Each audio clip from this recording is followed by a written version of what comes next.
I wish I remembered the name of that place. Well, you probably shouldn't oust them while live on the internet. Probably not. How long have Fair. you had it going? Or you haven't yet? Not too long. All right.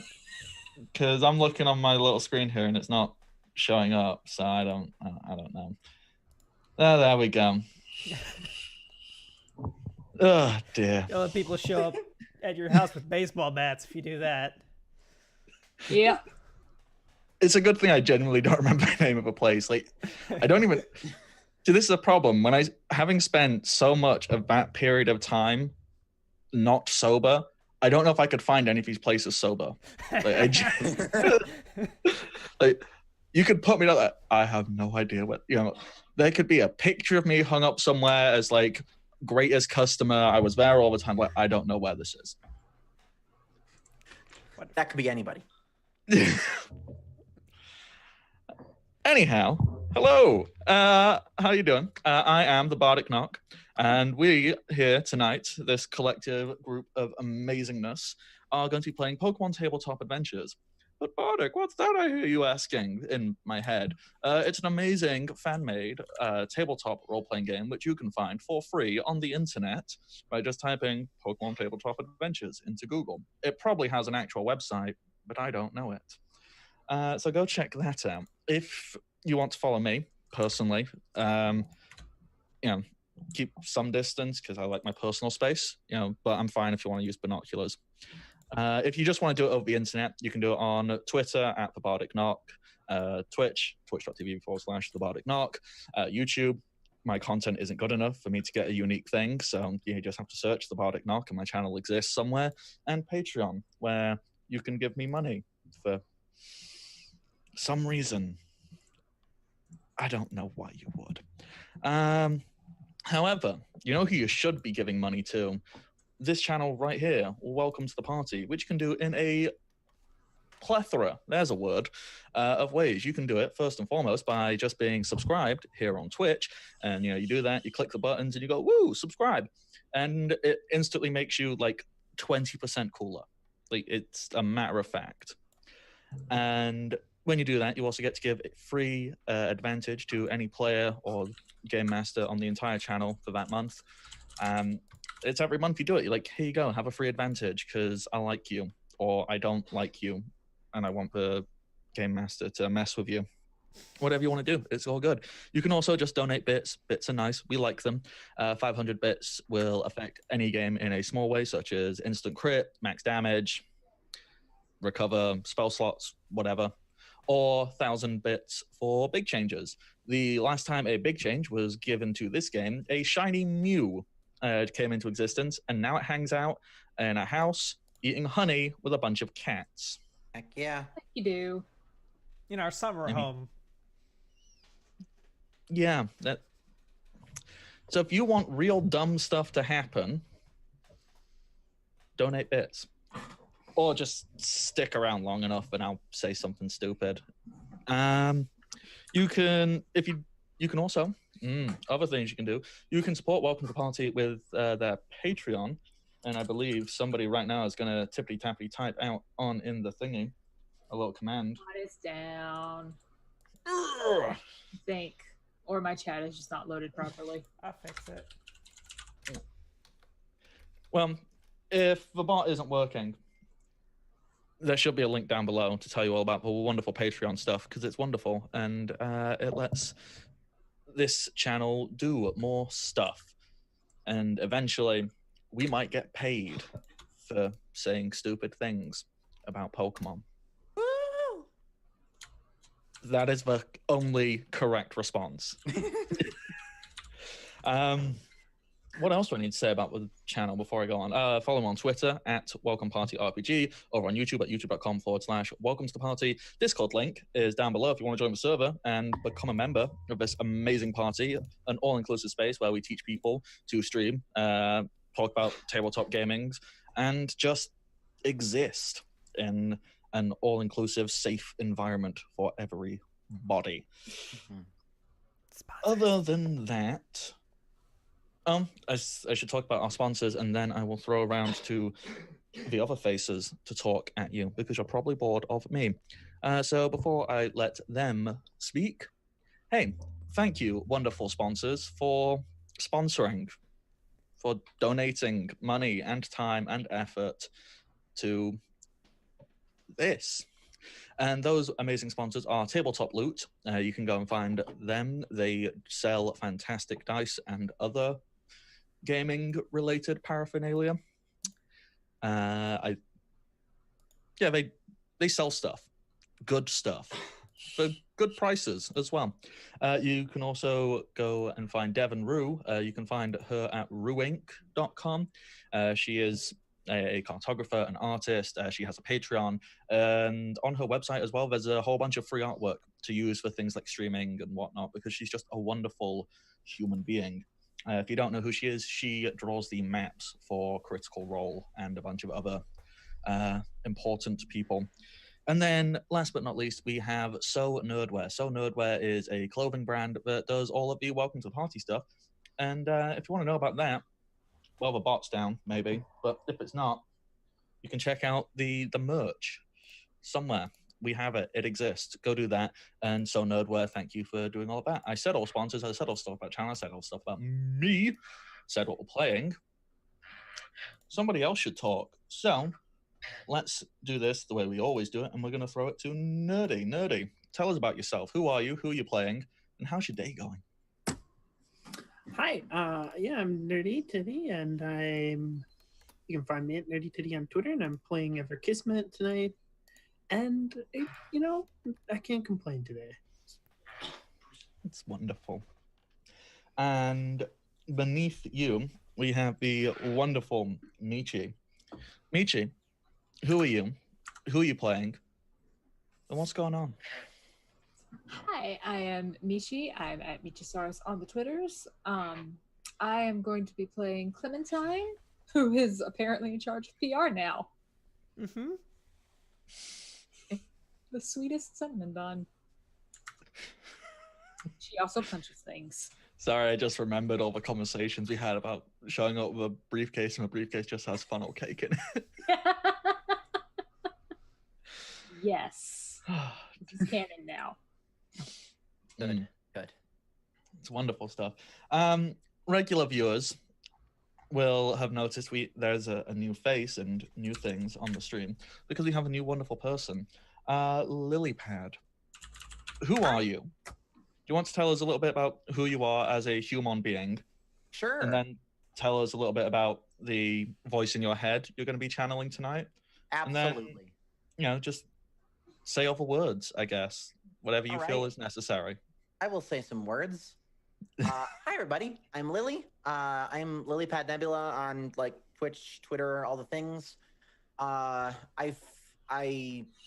Well, it's on hiatus right now, but I also play in Welcome to the Party's Warhammer game on Sundays.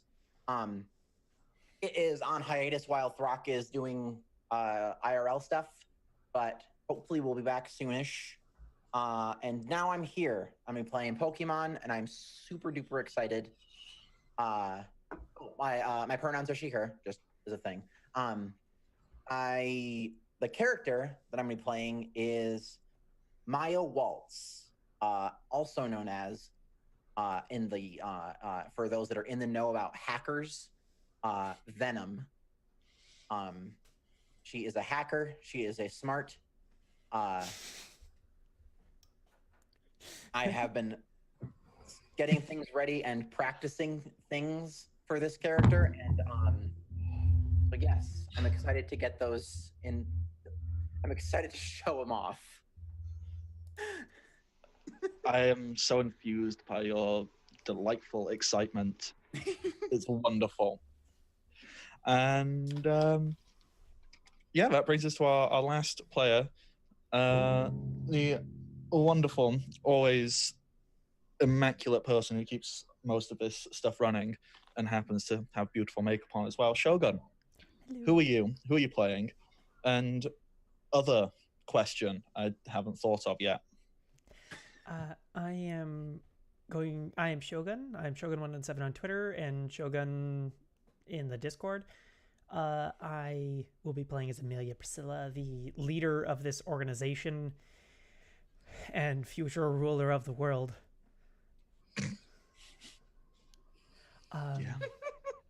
That's an ambitious goal. And in the same way that owners of cats are owned by their cat, Amelia is owned by her Jigglypuff Smoochie.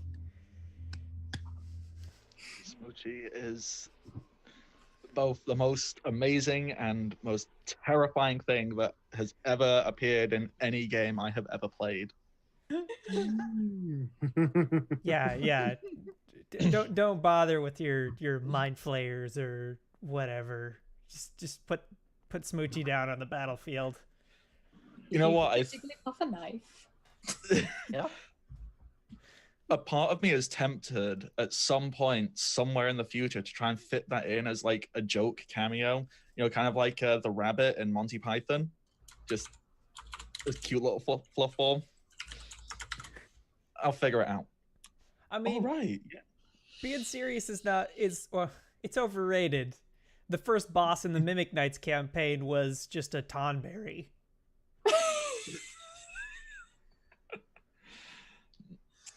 See, I have found I can do serious, but it will never, ever, ever be as terrifying or, enthralling as something like a wall. In the 5 game, which has been running for over a year, the biggest challenge the group has ever come across is a wall. Just a wall. Doors are good too. But what if they're ajar? Yeah, exactly. Never know. Oh, all right. So, I believe a quick recap is in order. Oh boy. Last time on Pokemon. I would say I'm not going to do that voice again, but that'd be a lie. Ew. All right, last time, the Team Crossbones arrived at Sorcerer City, beat up the gym leader, who just so happened to be a delightful person called Shogun, who was hanging out in his robot suit. Turns out they themselves, sorry, I'm working on that, were quite bored with normal Pokemon fighting, and they found a way to turn themselves into a giant robot. There was a big fight. Giant robots were abound, and Team Crossbones won. They then decided to make friends with the so-called Mimic King, and they got some Dittos, so shenanigans could occur, because I know Amelia has been wanting to get hands on a Ditto for a long time. And then we figured, you know what? I think the whole group wants to take a month or so in game, a month, 2 months, to collect themselves. All right, we've got. I actually need to count the gym badges now. Bardsville, Roguesport, Druids Green, Fight Town, Sorcerer Street. You've got 5 badges. You're doing all right. Nothing has been remotely threatening. You know what your big plan is. Well, you know at least a big plan. It might not be the big plan, but we want to do that. But we've got a nice stronghold here. We've got plenty of people on our side. We're going to take some time. We're going to grind our teams up, and we're going to collect ourselves. So, who would like to say what they have done in this time first? You know what? That was a stupid question. Why don't we just go around again and give a quick, what did you do in this time off? So, Nerdy, what has Eva been getting up to in this time off? Well, Ever's been, she's been spending some time getting a cult-like following within the Rangers. Mm-hmm. So we can use that against my brother in the future. Other than that, she's been taking dance lessons to get better at coordinator stuff, doing contests and whatnot. And in her free time, she's been making a lot of accessories for her Pokemon. I like it. It's wonderful. All right. So then, Michi, what's Clementine been getting up to in this time off? So Clementine has mostly been doing a lot of traveling, going around repairing the relationships in Bardsville. We Okay. finally gave Bardic back his Pokemon. It's great. Can't believe you stole that for so long as well. And mostly she's just been like traveling around, seeing all of the people that we've met along the way, because Clementine actually likes people. Building her fan base, like trainer exhibition matches all around. And also apparently starting a ice cream pizza restaurant chain. Yeah. Well, specifically, you're the mascot. Oh, I'm the mascot. That's right. Doing PR for that.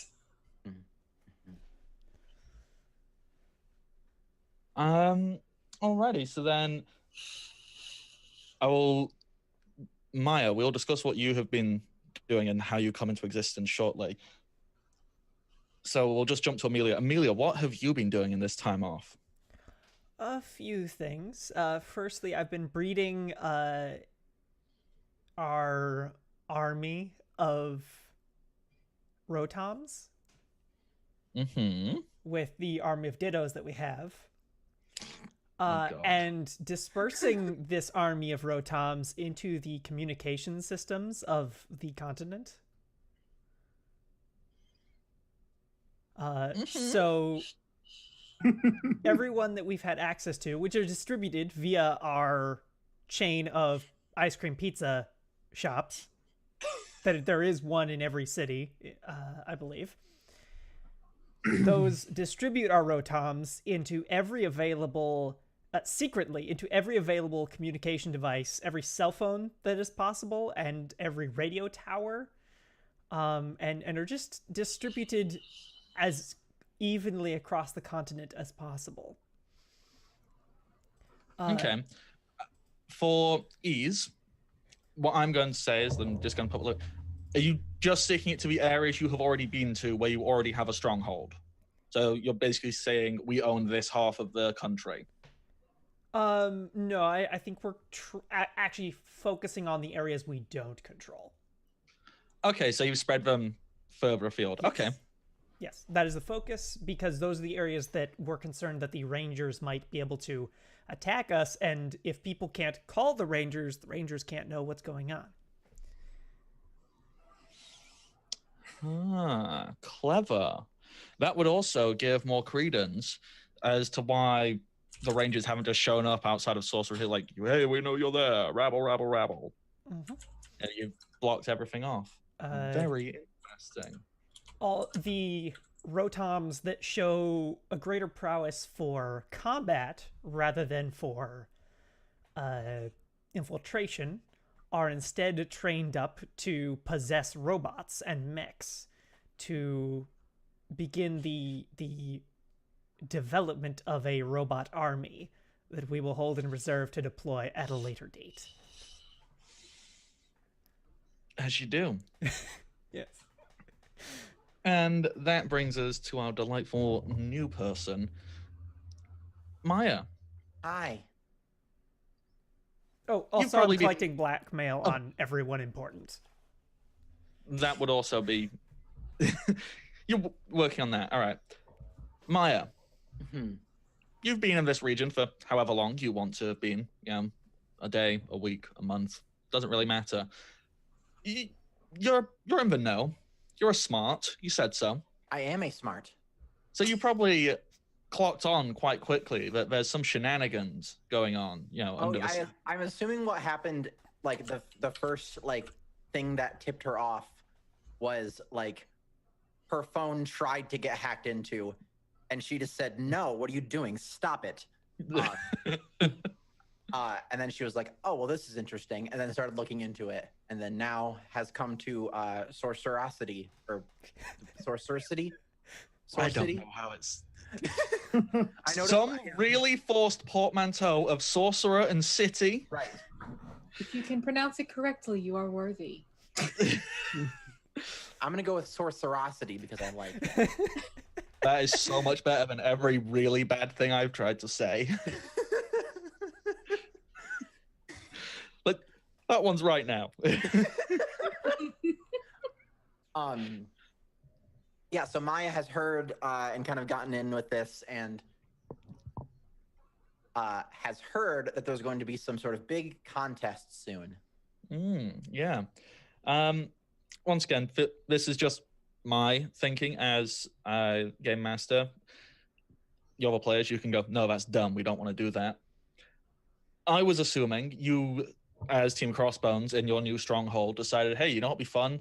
Let's hold a big contest to boost morale for all of our new employees slash yeah, servants. actually, that sounds good. So, and just kind of, it boosts the morale of people who are already part of Team Crossbones, and is also basically a recruitment drive, because to participate, you must be at least a grunt in in Team Crossbones to participate. So we're recruiting people via the contest. I like it. And all right, so I like to imagine, you know, there's be part of the contest. There's a whole bunch of different contests going on throughout the day, you know, bog standard affair. And the finale for this big event would be a contest between the three executives, being Amelia, Eva, and Clementine. It's just you three against each other in a contest. I don't know what the winner gets. That would be decided between yourselves. What would you think you would? Is this just like a personal gamble between the three of you, or have you set like a real official prize for the victor? It's got to be something with the mechs, I think. like some kind of if you could work with me on this Bardic, some kind of special thing that our head engineer, being the gym leader, has developed for us. But it's this like kind of one of a kind thing that could be slotted into any of the mechs, but we only got one of them. All right, immediately what my mind has leapt to is being kitted out with a hyper beam. Awesome. Yeah. So a hyper beam cannon to be put onto the mech of the winner. Yes. Yes. All righty. So, you know what, as well? This is your contest. You organized it. Who do you want as your three judges? Like, you can either bring in old NPCs or just go, no, we want, you know, Jim, Tim, and Win. It doesn't matter who they are. If you want them to be old NPCs returning and I have to go, I don't know what voice I did for them, or it can just be three total randos. I think what Amelia would want, and if the others didn't fight her on this, what she would do is, wanting the prestige of it, she would sort of pseudo force the mayors of Sorcerosity, would say Bardsville and not Druid's Green, because that place is a crap hole. And the thief place, the rogue's port. Yeah, just force kind of. Would you kindly sort of send them a photograph of Smoochie and an or else written on the back? All right. So when you say mayors, do you actually want like boring, regular city officials, or do you want like the gym leaders who are like the faces of those places? Yeah, I think we'll just take the gym leaders. Yeah. All right, wonderful. No need to remember what the gym leaders. Alrighty, so the gym leaders for these three places, obviously there is Shogun for Sorceracity. How did you say it, Lily? Sorcerosity? That's it. It's never gonna stick. It's the best one, but it's never gonna stick in my mind because I am not a smart. So there's Shogun. I need to load up a voice changer then to get the robot voice. There's Bardsville, which is me, so that's easy. And Roguesport, which was Zed. How did I do Zed's voice? It was a really poor. It was just like really tired, I think. I think it was just perpetually tired. It's like kind of deep and like, yeah, so here's the thing. We're just going to be really calm. We're just, yeah. Cool. There we go. Got it. Boom.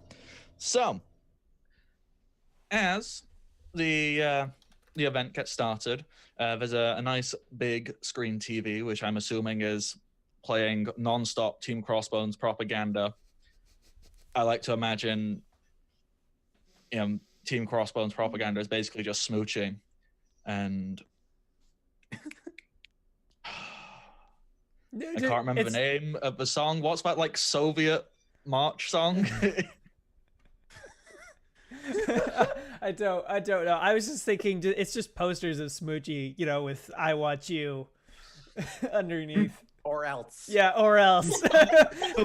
No, it's loads of those Obey posters, but with Smoochie. Those like red, white, and blue Obey, and just Smoochie and a knife going. Yes.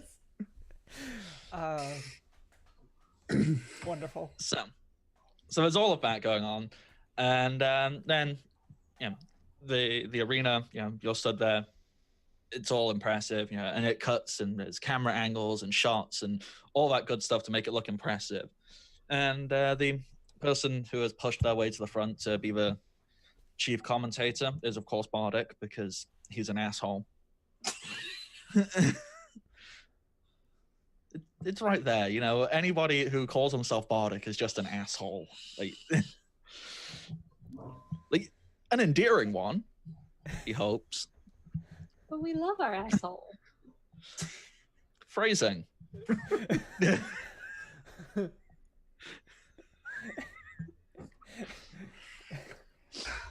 We're mature adults. Yay. I mean, you should probably do that too. But anyway, moving on. So, this asshole is talking a lot. He's hosting. He's doing all that good stuff. And I should get into character and actually roleplay stuff, because that's how role-playing games work. I've heard. It's a thing. Hello, ladies, gentlemen, and everyone in between. Today at the Team Crossbones Contest Extravaganza. There's no echo effect. He actually just keeps repeating words. Ganza. It is time for the main event. We get to see the three top executives duke it out for your admiration and adoration. Please welcome to... What's going on? Is my mic not... What's going on the screen there?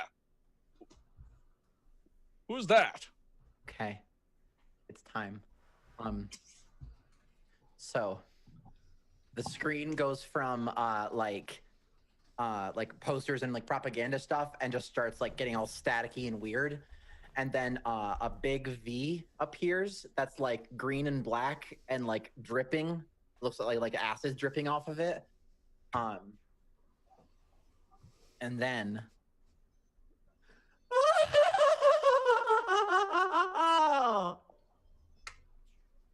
hello, Team Crossbones. My name is Venom, and I have taken over your little contest. I whisper to the nearest like grunt Fire someone. So do you mean that literally or figuratively? Because Both. last time you had me actually. Oh, okay. Make They it run 2 off. people. They're ruining my moment.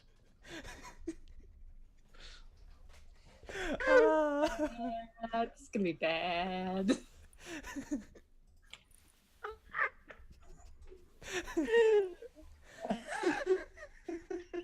Top tier. This is top tier gaming right now. It's so mature, well organized.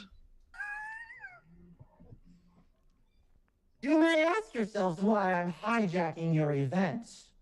Well, I am here to do the great honor of presenting you the chance to invite myself to be part of your team. A really weird way to go about it. I mean, Everett just knocked on the door.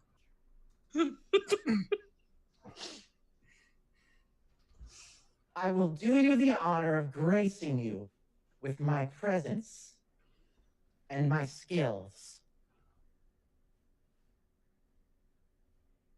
I whisper to another lackey, unplug the TV. We can't, If you it's do not proton comply, powered. Oh, right, yeah. Forgot. And then as she says, if you do not comply, behind like decorations and plants, a bunch of little Voltorbs roll out. Clementine just immediately dives on one. You are hired! these robots will explode, taking down the contest hall. I love your style. You are hired.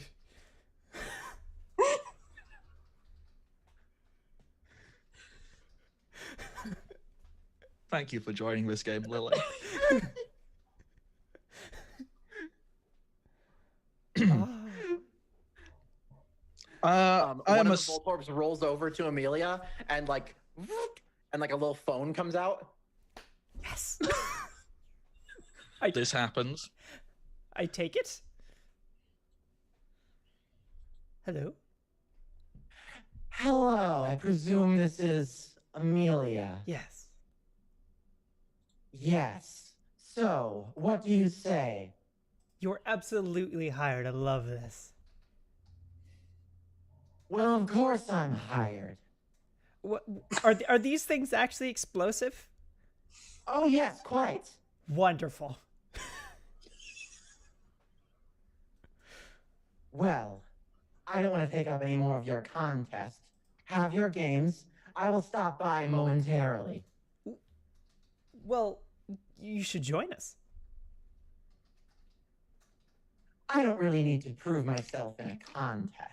No, but I'm sure you are interested in the reward. And what reward is that? A hyper beam cannon for a mech.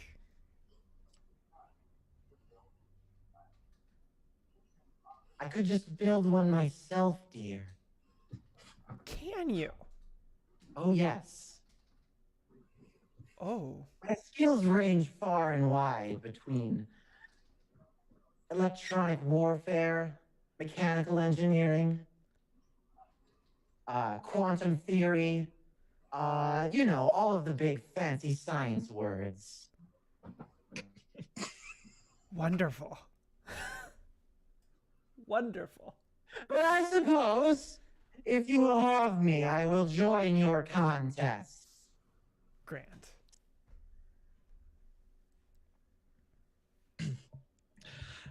Maya, how do you want to enter? Voltorbs roll back and hide again. And then going through the front door, Maya enters. However, she can make the grandest end. I don't know how the door to this place works. Like if it's like a spinny door or if it's like a door she can slam. No, I think it's like a Walmart automatic door. Okay. But it does emit like smoke when you Good. pass through it. Excellent. Excellent. So it opens, smoke goes, and Maya walks in. So what does Maya look like? Good question. Maya's like 22-ish, early 20s. Kind of small. She has like kind of like anime bob asymmetric cut thing. It's purple. Big white bow. Like a gothic Lolita-esque dress. The most notable thing is her right arm, which is a big ass mech arm. I want one of those.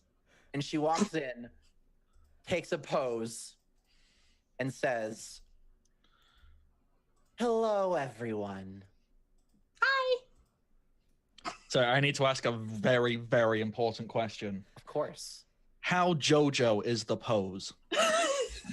She does this and stands there with her big mega arm, like over, like.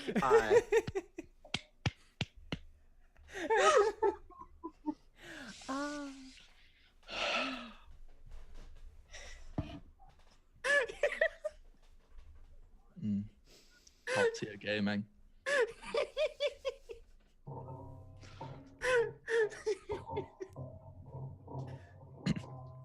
Well, Team Crossbones, how do you react?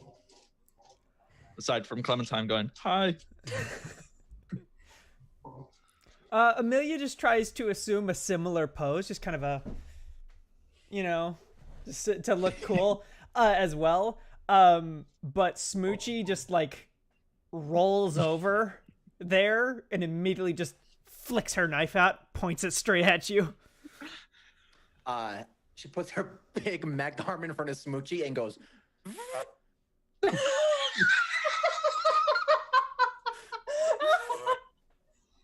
Is this like the first time someone stood up to Smoochie?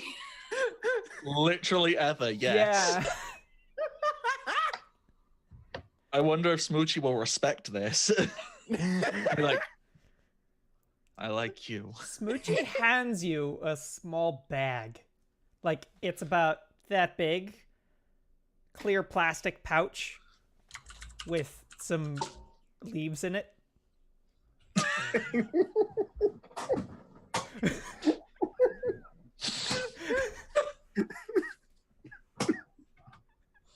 Now, this is a very important question. Would Maya recognize this kind of substance? Probably. She is a smart and she is a crime. Wonderful. We all know smart crimes tend to know these kind of things. Uh-huh.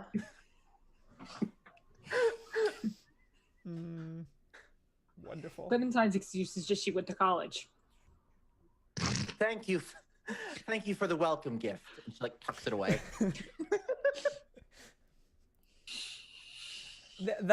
It's part of the like welcome package when you join. Of course.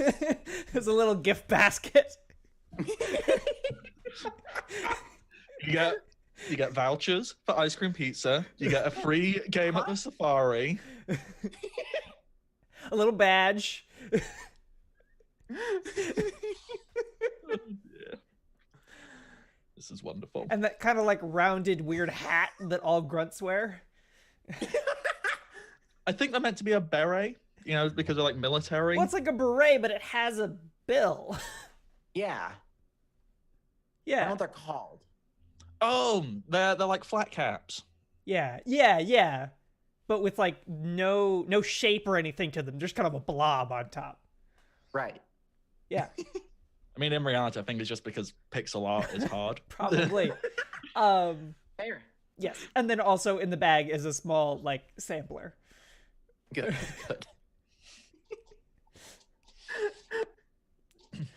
Wonderful. Very timidly from the podium, a voice went, "Oh, what's going on? What have we started?" Yes. I'm lost and confused. We better be. I tell another lackey that they need to prep this event now for 4 people, not for 3. So like we had the podiums for the winners, you know, literally like Smash Brothers or whatever, where they're or you know, Mario Kart, where you've got them like at different heights based on the rank in at the end of it. There were only 3 positions on that. We now need them to build a 4th one, and they need to change. Usually 4th stands off to the side. Well, like, yeah, probably. There's like 1st, 2nd, 3rd. But they 4th. need to change like all of the infographics and everything. Yeah, all of the grunts who are also smarts rush off and start computering. Yep. You can tell I'm very knowledgeable on this stuff, so I'm getting right on it there. We just hired a bunch of like college people who dropped out of computer science.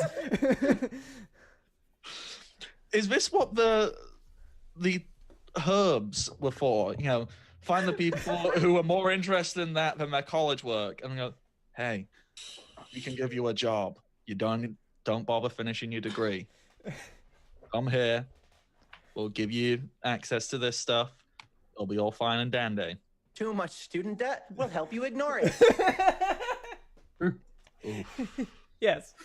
Too real. We promise to burn the bank that has record of your debt if you help us take over the world. Real talk right now. I would join a crime syndicate or cult if they promised me that. Oh, absolutely. Wonderful. I was very close to being tricked into Bitcoin. It's like, but I could be out of debt. So, all of that happens as quick as they possibly can. And, you know, it goes back to the announcements. And it goes, yes, a new challenger has arrived. Sorry, what's your name again? Take the microphone. My name is Maya Waltz. I am also known as Venom.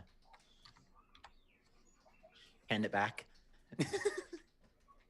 Don't touch my mic. I brought this from home. I will destroy that mic if you tell me what to do again. Please don't. I'm very scared of you. Quite frankly, anybody I'm very scared of. You're all very intimidating women. Her arm makes like the of like steam expelling out that shit. Actually serves no function. It's just actually a function of its own.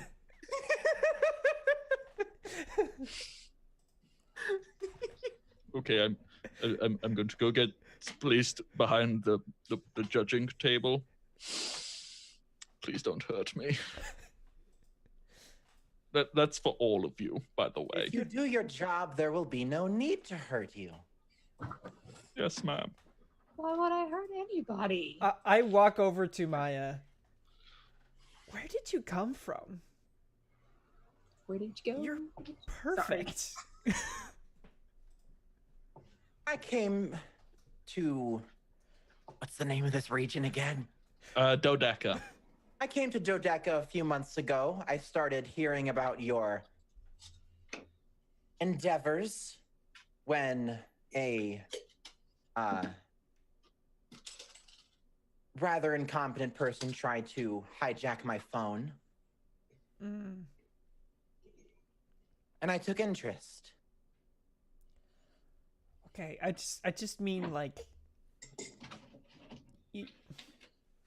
you're shockingly good. I know. Thank you. Okay. Judges, we're starting now. Finally. They all just give like silent thumbs up, like okay.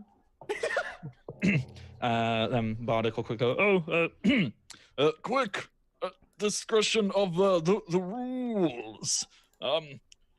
We thought it would be best if to make things more interesting. There would be a trainer appeal for the first round of the contest, and then it's going to be a super contest. So every round we change what is appealing to us, if that's okay. All right. Thank you. Do you have any family?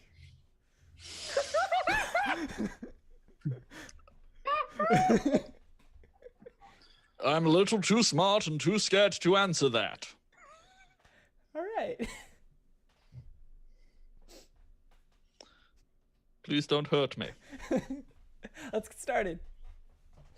Alrighty, so thankfully, I do have the contest rules on the Roll20, so everybody can have a look at them at their discretion. This is a trainer appeal, so that means you, as the trainer, get to join in. You can. So let's give a quick blurb of that. Trainer and Pokemon compete together. Performance is everything. In the introduction stage, trainers add any points they may gain from their accessories, as well as the highest of their charisma or con modifier to the appeal. In the appeal stage, trainers may use their trainer features to perform moves just like Pokemon. Alternatively, they may activate an accessory to emulate a Pokemon move. So you can do things with your Pokemon for extra special points and whatnot. And the super contest, basically every round, I'm going to roll randomly for what the judges are interested in. All right, contest. How it starts is you have the introduction stage. You send out your Pokemon you are competing with.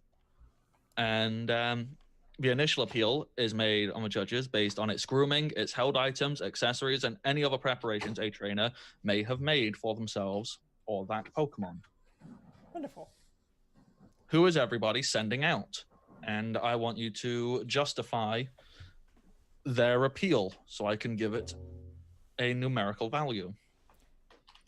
I will be sending out Smoochie, whose primary preparation for this contest is sending photographs to the judges' homes.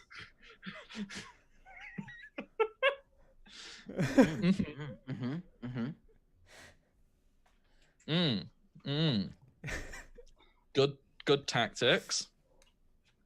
And other than that, Smoochie has had her tuft dyed in black and red streak. And can a switchblade count as an accessory? Yes. Awesome. Yeah. Don't know where the rules are for accessories though, because I'm not as prepared as other players that I know who are here. Well, we will decide how accessories work when Eva tells us who they are sending out, because I'm sure Nerdy Eva actually has prepares for stuff. Yeah. Well, that's debatable, but I did kind of prepare for this, so yes. Okay, so who are you sending out? I'm sending out Lisha, which is my Luminion. Mm-hmm. And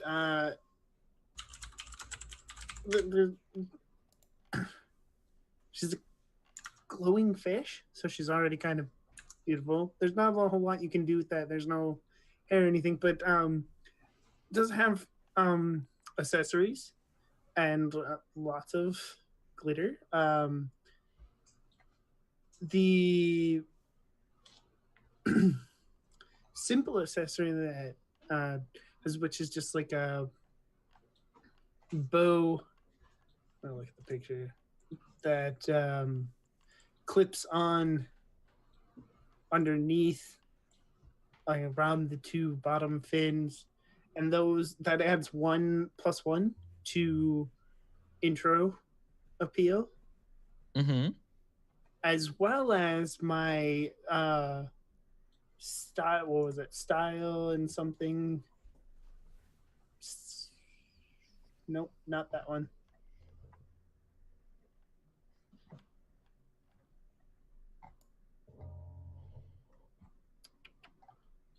Sparkles and glitter. There we go. I get I get to add +X to a Pokemon's appeal during the introduction stage.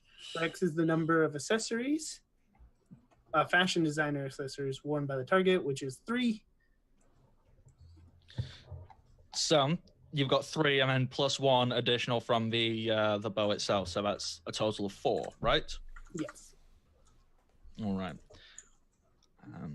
I will mark down what Smoochies counts as in reference to that with the switchblade and intimidating photographs.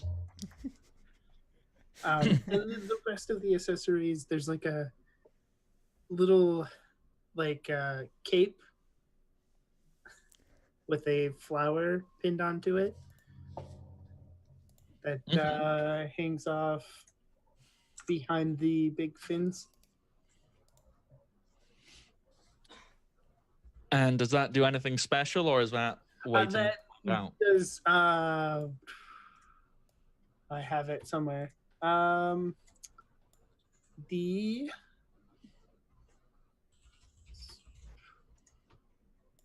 too many rules.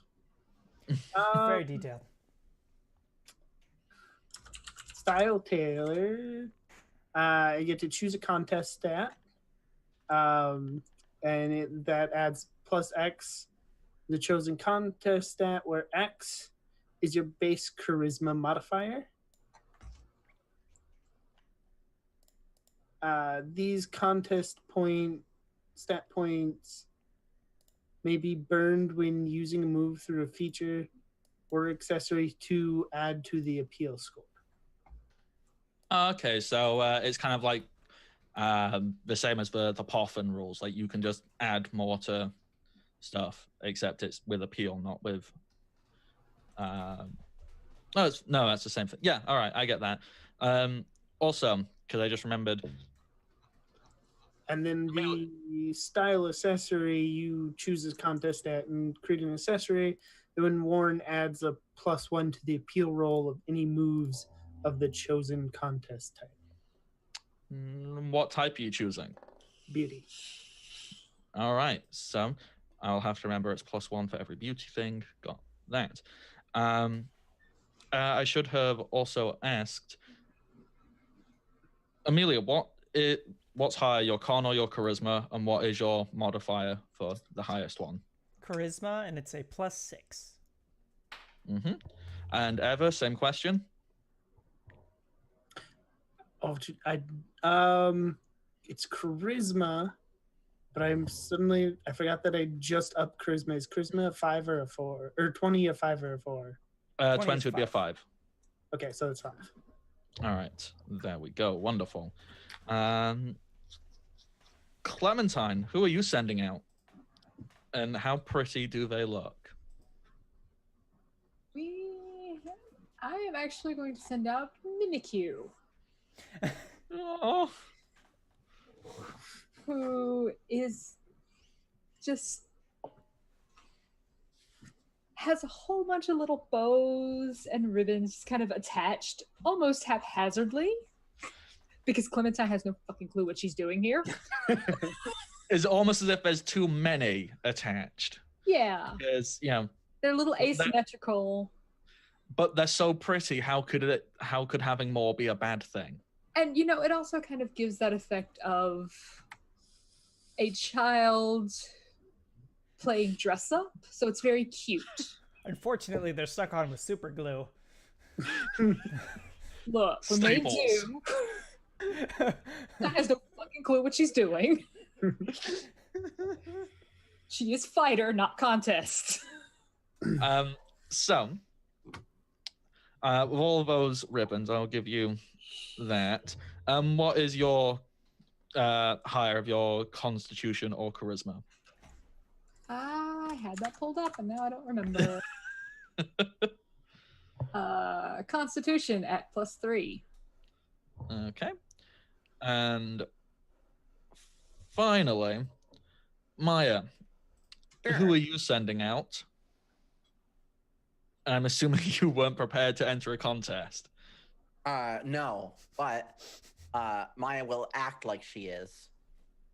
Perfect. Down to the end. So she like takes a step back. Her mech arm like whoops up, and like she tosses up a Pokeball. It spins and goes, and her Greninja Nano is gonna like pop out, do a bunch of ninja flips in the air, and then land as Greninjas do in a ninja pose. And then look at the judges. Give them a smile and a thumbs up. And that's about it. Okay. And what is higher of your constitution or charisma? They are the same, and they're both a 0. Ooh. Wonderful. I am a smart. I am not a talk.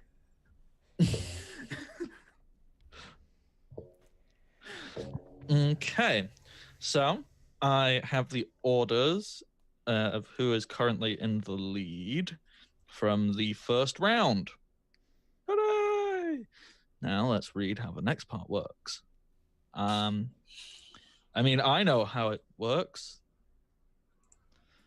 That's fine. Okay. So that is the introduction stage. I have all of that figured out. The next part is the appeal stage. And how this works is you're going to take it in turns to do moves. Every Pokemon move has a certain appeal. They've all got, a contest type, so cool, tough, beauty, etc., etc., etc. And there are as many rounds as there are contestants. So there's going to be 4 rounds. The way this works is on odd numbered rounds, the person who is currently in the lead goes first, and it goes in descending order. And on even numbered rounds, the person who has the least number of points goes first, and it goes in ascending order. You have 3 judges, and each one of them you will want to try and impress by upping something called their voltage. Basically, if you do a move they like, as in if it's the same type as the contest, it builds. And if you get them to their maximum, which would be 6 voltage, you get a bunch of extra points you can add to your move.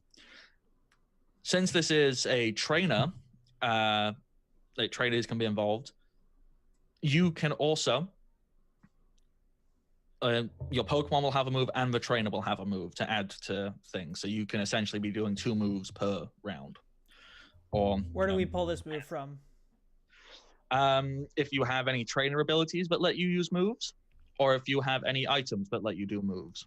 Okay, I don't have any of those. In that case, let me just double check if there is anything else you can do. Oh,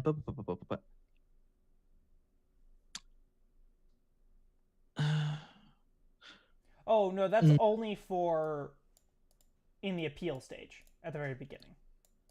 That's the introduction. The appeal stage is what we're doing now, the okay. rounds. So if you wanted to say like, during the time off, you had someone make you a gun that does thunder shock or whatever, like, you can justify any moves you want really at this point. They'd be very okay. For the purpose of this contest, since you knew it was coming up, I don't know, you've got a bunch of glow sticks that you can snap open, and they're a one-time use of a Pokemon move. All right. So, what Amelia will have is, as a part of the dress that she is wearing for this contest, it's sort of that silly, whatchamacallit, Hunger Game dress that is on fire. Okay. That will let her cast Inferno. Nice.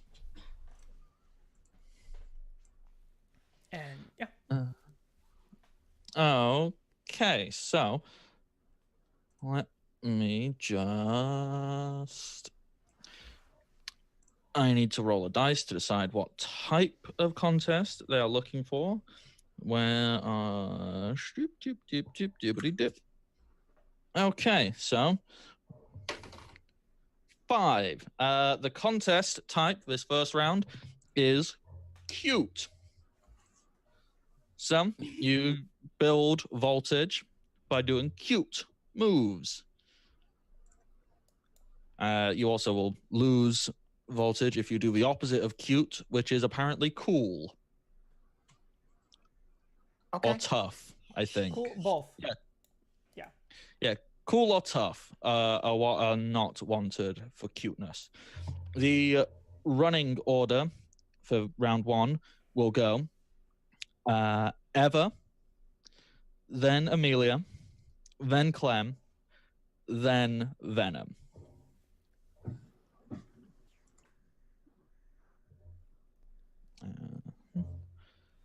And the judges all currently are on. Do they start on 1 or 0 voltage? Let me just double check. I believe. I think they start on 1. I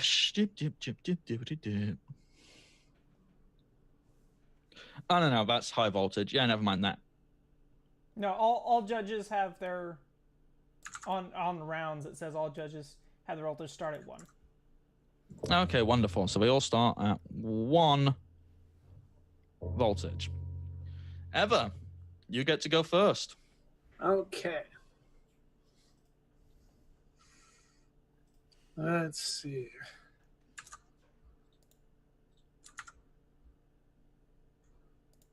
So first, I want to use my writing new parts to make Water Pulse a dance move. Mm-hmm.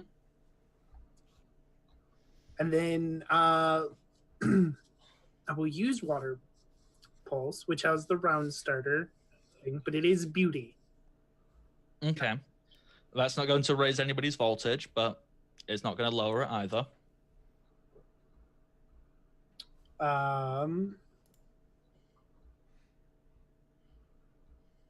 I will use my stage notation, which allows me once per contest when your Pokemon performs a dance move, roll plus 1d6 during that appeal. Okay.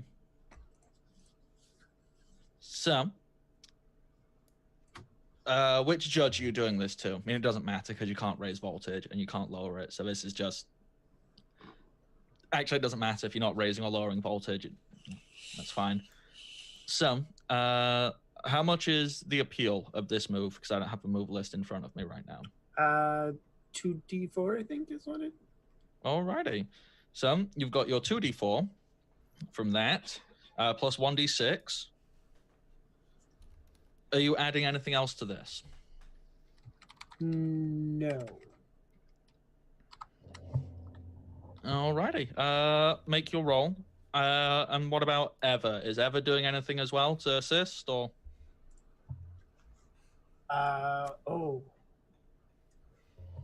am going to use the move Encore. I don't know what that does in terms of contest. I just know I have the crowd's cheer thing, so I can use Encore. Now I have to open up a moves list, don't I? Because, well, we'll have something special for it. I'm looking for it. That's a normal move, right? Yes. Found it. Good show. It's 1d4 cute. Good show. Which Okay. it's matching the current type, so it will actually be 2d4. Good show. Good show. Roll an additional 3d4 if any voltage was raised during both the last 2 turns during the appeal round. Oh, which wasn't. Well, you're raising the voltage now if it's a cute move. Oh, then yeah. So for that, you roll 4d4.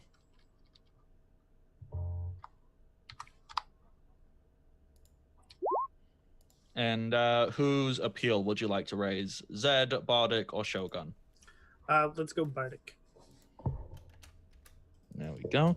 And so you've got a 9 and a 7. That's 9, 7. That puts you to a whopping that score, firmly cementing your lead. Amelia, it's your move. All right. First, we're gonna have Smoochie will do Sing, which is a cute, and because it matches the contest type, it will be 3d4. Which judge are you raising voltage off with it? We're gonna do Bardic as well. And the effect is excitement, which I believe I can double check, but I'm pretty sure that prevents their voltage from going down. Nice. So it cannot go down this round. Good. Yep. Good. And then Amelia will use Inferno, which is beauty, but it has a base of 3d4. Okay. Add your 3d4 as well. So that's plus 9. You know what? That gets you very close. It's going to be a tight contest. At least a first and second. We'll get all these pedantic bits out of the way, and then I think it'd be nice to have like an actual how we envision this looking as a group. Clem, what are you and Mimikyu doing? So you mentioned that we had glow sticks that we can break open to use a Pokemon move. Yeah, why not? Cool. Or at least simulate the visuals. Yeah. So Clementine is going to break open one of the glow sticks and start bouncing around very excitedly, using the move Bounce.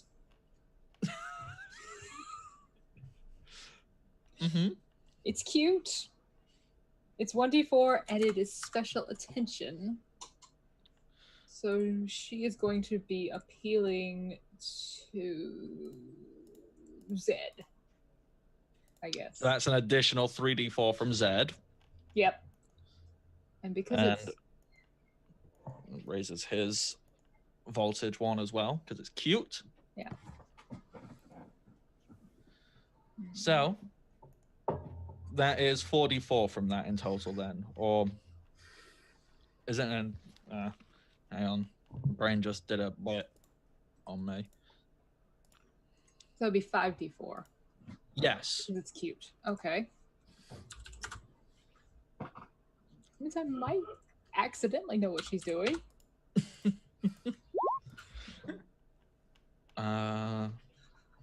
Yeah, that's...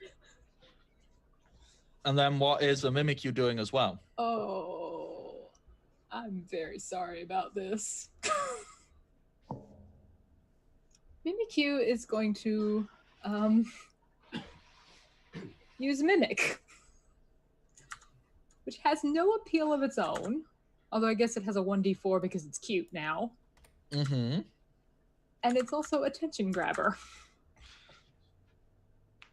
Okay, so attention grabber. Let's halve your appeal points rounded down of a Pokemon who went before the appeal round. So that means Smoochie's 7?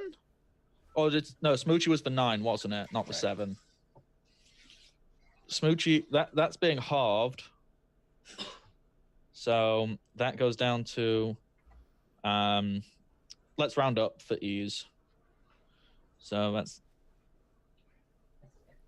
I'm looking at the wrong person. Ever's score didn't go down.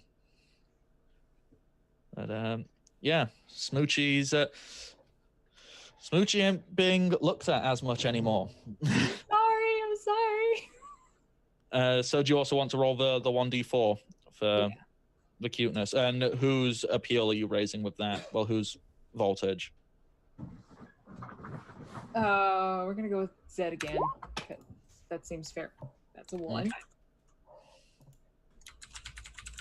So that puts Clementine at that. And Venom, Yes. what would you like to do? Venom will stand there in just the pose she used when she entered. Mm-hmm. Not going to do any actual moves. Nano is going to use Lick, which I frantically looked up all the stuff while everyone else was going. It is tough, but it has the effect Inversed Appeal, which I don't know what it means, but it says roll a contest move with the keyword Inversed Appeal rolls 1d4 for each point of voltage the target judge does not have. Okay. Yep. So voltage works on a 0 to 6. So if you were to pick Shogun, who has had no voltage raised, he currently only has 1 voltage, which means he doesn't have 5. Got it. Okay. Yeah, I will pick Shogun then. So that means you get to roll 5d4. Cool.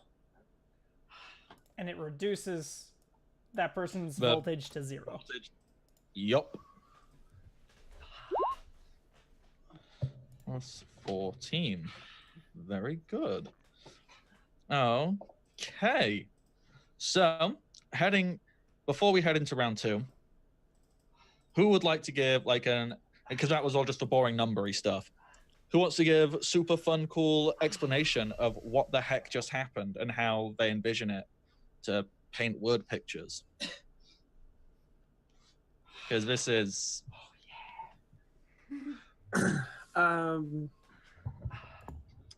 Oh boy, how do you make water pulse look like a dance move? well, Shoot the floor just... and launch yourself up. Or yeah, like some kind of like weird synchronized swimming kind of thing. Let's say in my mind, since water pulse creates like that little circle, creates a circle and jumps in and dances in the middle of it. I don't know how fish dances, but... Very gracefully. Exactly. Yeah, sure, why not? Did ever count as part of Encore?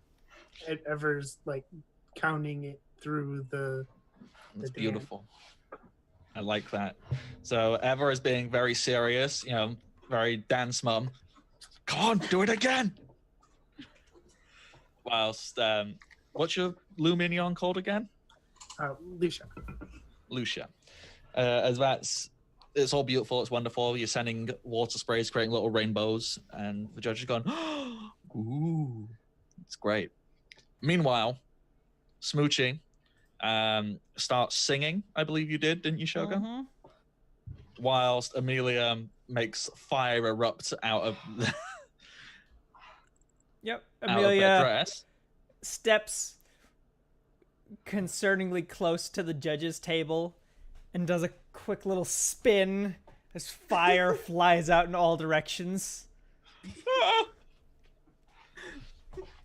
At which point, Clem, with Mimikyu, how do you imagine what you did? Because Clem just started jumping up and down.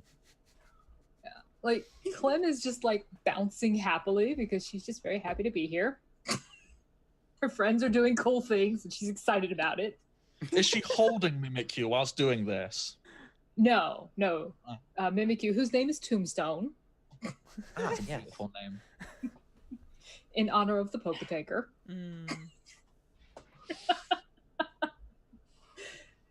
Just starts getting into a sing-off with Smoochie.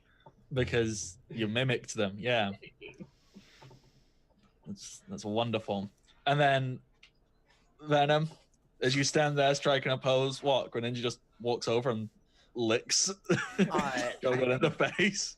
Nano does like a ninja flip and then like since it's like big tongue is like this like long ninja scarf thing, it like flips and kind of like hits them and like licks them. But then Lick has that like weird paralyzing thing, so like it gives him a little jolt and it feels really good. Oh. And then Greninja gives them. It's the same effect of when people lick frogs. Yeah, exactly. Well, I was This gonna time say, the frog licks you. is it kind of like licking a battery? Kind So, of. Shogun, apparently you're into that now. Wonderful. I'm being good. I'm being really, really, really, really, really good. You're such a liar. Being very, very good right now. Smoochie at this point is probably going to ask, like, motion to one of the grunts to hand her a folder. Mm-hmm. And just sets a folder on the judge's desk.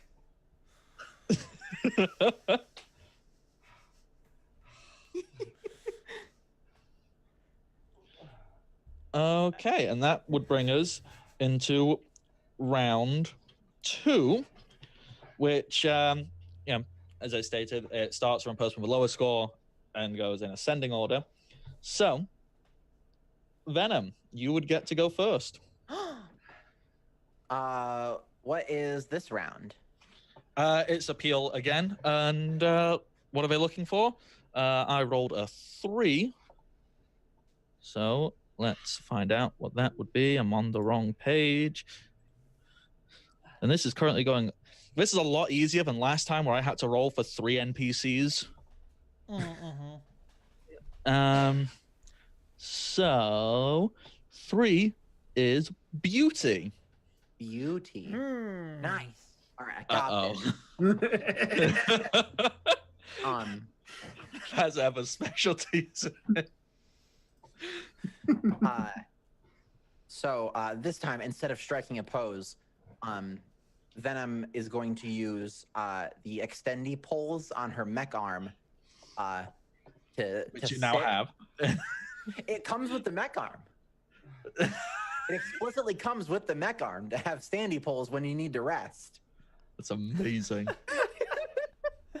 Your arm has a kickstand. So you get Venom just like sits like, and since it's like this big ass mech arm, I imagine it like kind of like comes up, and then the extendy poles come out, and so basically it becomes a chair for her to sit in. Have you ever seen what is Battlefield Friends?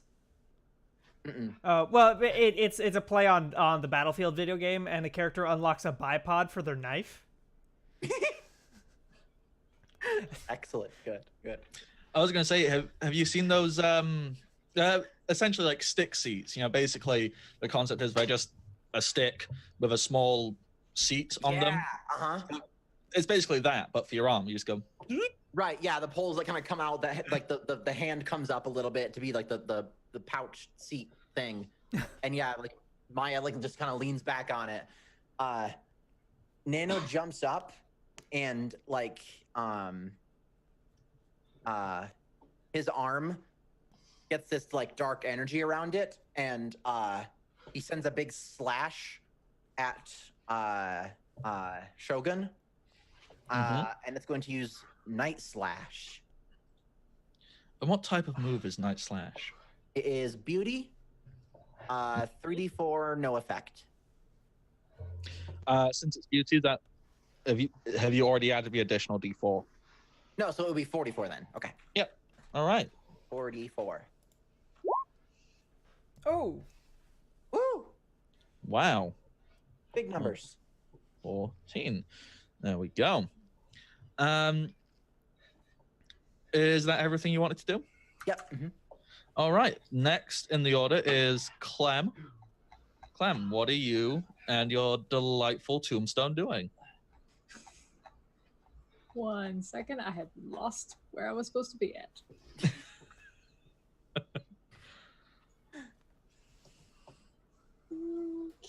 Okay.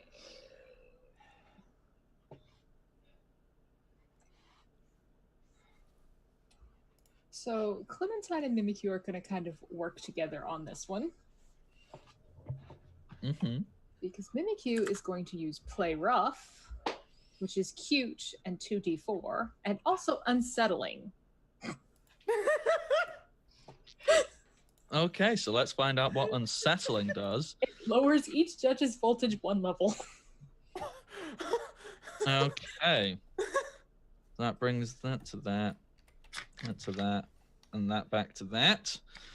I just need to quickly double check. I don't think cute is the opposite of beauty. No, it's adjacent. Then yeah, you're fine. Yeah.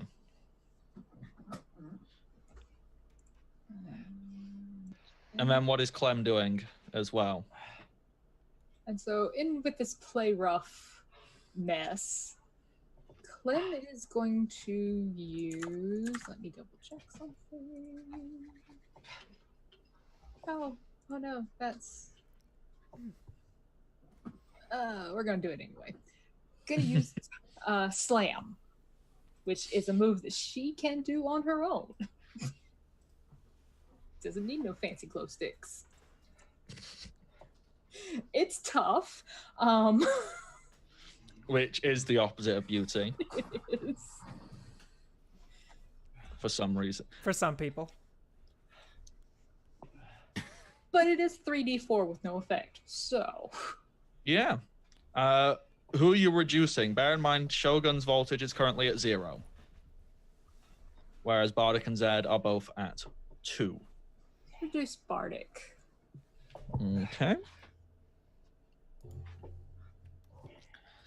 So that is 3d4 for Slam and 3d4 for... 2d4 for play rough. All right, yeah, roll. So that would be 5d4 total, right? I'm not messing math up. Okay. Nope.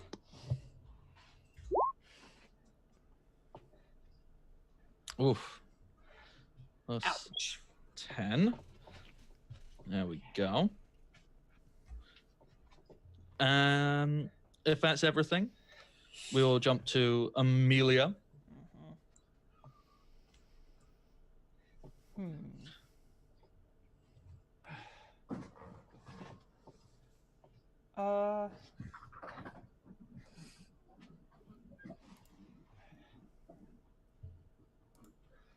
Okay, so I think, and this is just kind of not gonna go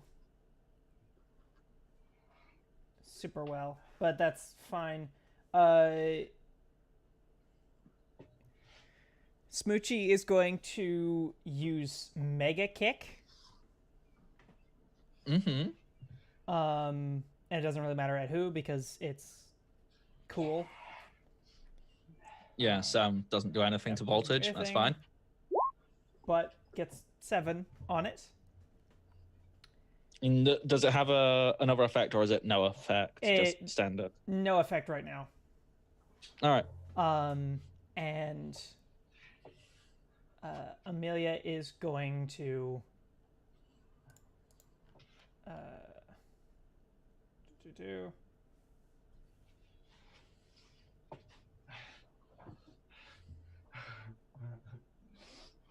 yeah, is gonna do Fire Blast. Mm-hmm. Which will do 3d6 because it's beauty. And is going to do it to Zed. All right. Bringing Zed's voltage back up to 3. Lifts up the side of the dress just out to her right and waves it forward and lets go, and it shoots a blast of flame forward. I love it. And 3d6. Ooh. Got pretty good. 11. Alrighty, and then Eva, how are you going to abuse the ever-loving heck out of this? Okay, so what do you want, Kat? I am going to use Aqua Ring, which is a torrential appeal move, which means since I went 4th, I get to roll 3d4 for that move.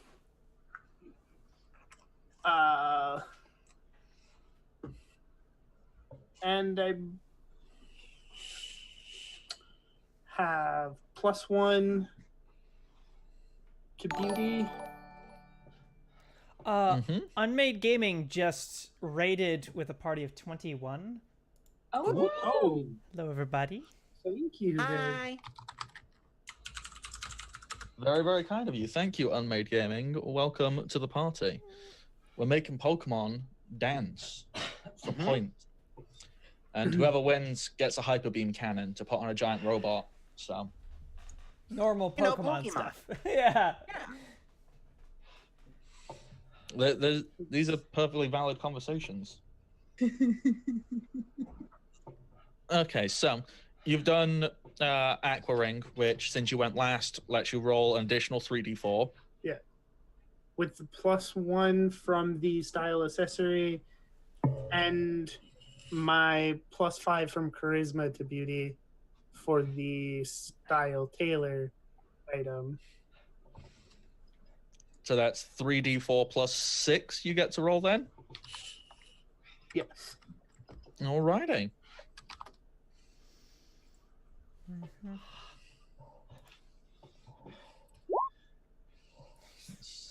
15. And then what is Eva doing as well? I am going to use one of those fancy little glow sticks we have. Use the move Spore. And what does that do? Spore is also a beauty move. It does 2d4.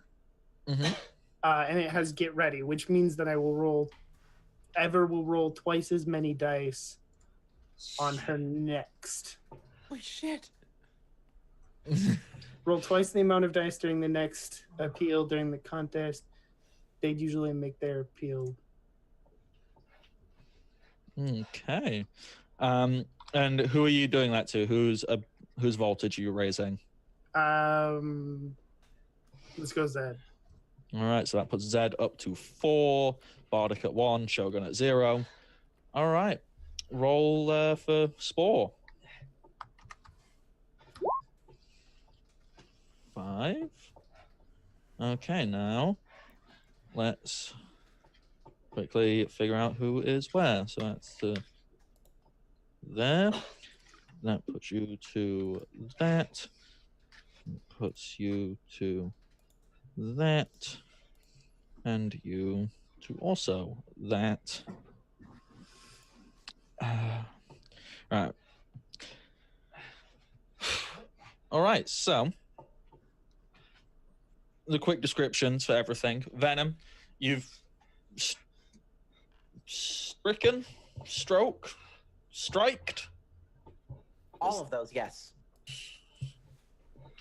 I don't know what the past tense. Struck. Struck. Jeez. So you've struck a pose, and Nano has done Night Slash and just gone. Yeah, Straight jumped out. out, made a cool dark energy attack thing just to show off.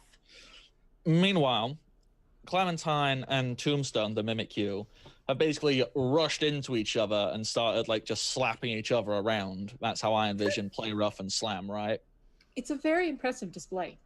Oh, it's really impressive. I like to imagine, like Clem grabs Tombstone and does a tombstone. Only for the Mimikyu to reverse it and like slam Clem back to the ground. It's very impressive. And We basically just have like a little wrestling match right there. Whereas Amelia, Smoochie did Mega Kick. What did you kick? The table. The judge's table.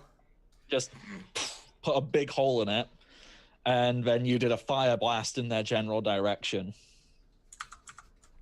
And then, whilst everyone else has basically just started going, this is a fight now, Eva is doing this seriously. And Brittany always takes contests very seriously. It's the one thing she takes seriously. the beautiful Luminion who is dancing all of a sudden starts shimmering and surrounded by streams of water as it veils itself in a ring of fluids. More rainbows coming off it as it causes the light to refract and break down, and then Eva lets out a bunch of spores that catch in the light and they dance, and it's beautiful. So there's fights going on, and then there's Eva doing it properly. Okay. That would bring us to round 3. I'm debating if we should take a quick break first and then come back and finish this off, or do we want to pile through the rest of this as fast as we can and then take a break? How are people in needing of like bathroom breaks and to get drinks, or do you think we can get through it?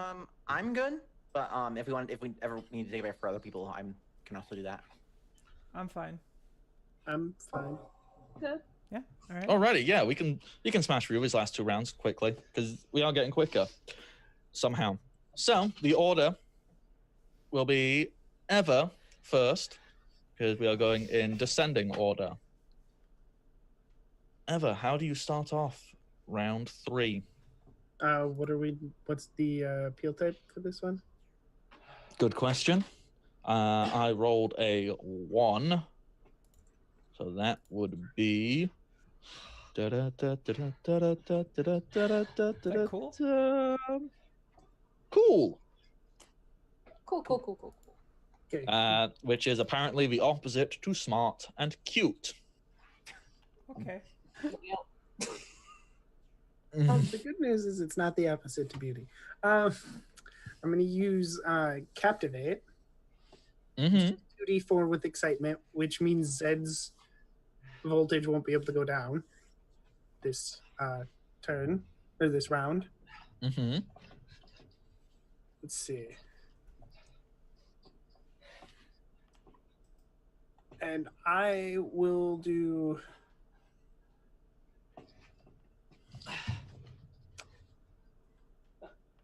I don't know. I don't think Ever does anything herself this round. Yeah, that's fine. You don't have to. So.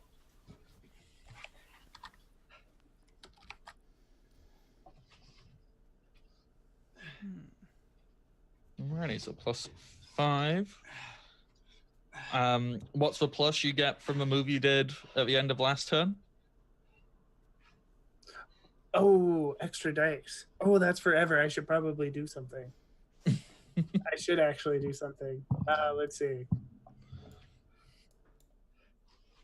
You know, Ever will use.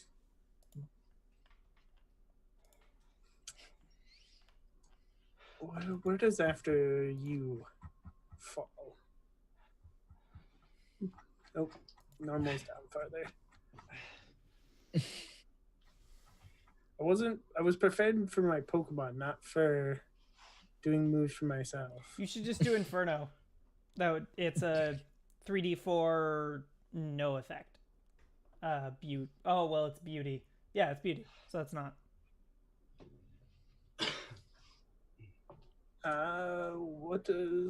Let's see. I think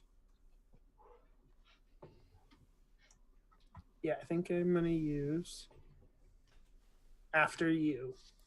Yes. So I have the lead act ability, which will allow me to use after you as a move.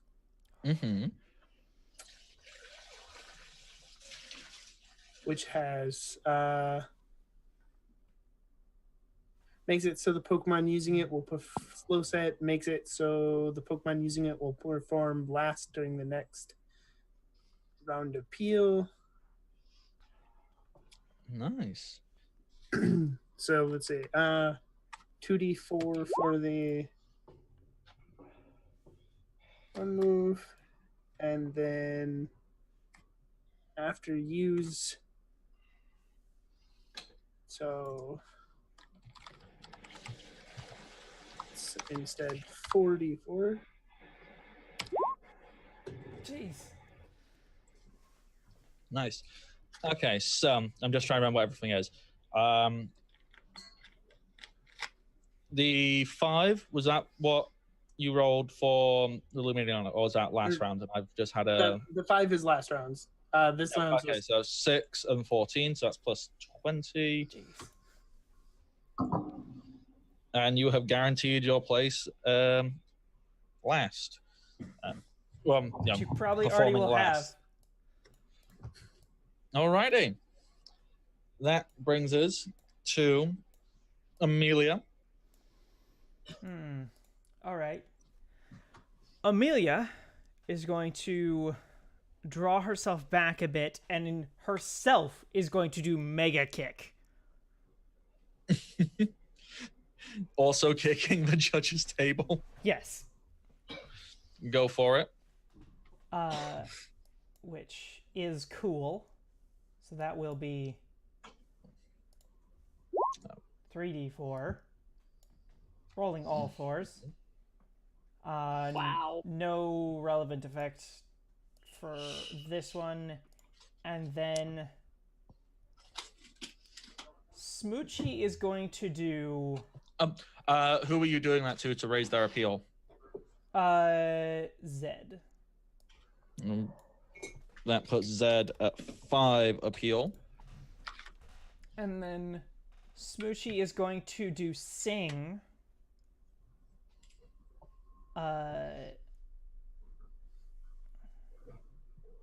On Zed as well.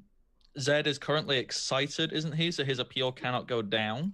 Correct. And Sing also is excitement. Okay. So that would prevent that from going down. Yeah. Whoops. And it's cute, so no real effects there. So it's just Oh my gosh. roll. That's what you get for rolling all fours, then getting All right. 2 1s right there. So that is grand total of 14 added to you. Zed is at 5 voltage. Meaning if anybody can get his voltage up 1, they'll get a massive bonus. Then this is a tough one. Clem and Maya, you are currently tied. Do you both just want to roll me a d6 and whoever rolls highest goes first? Sure.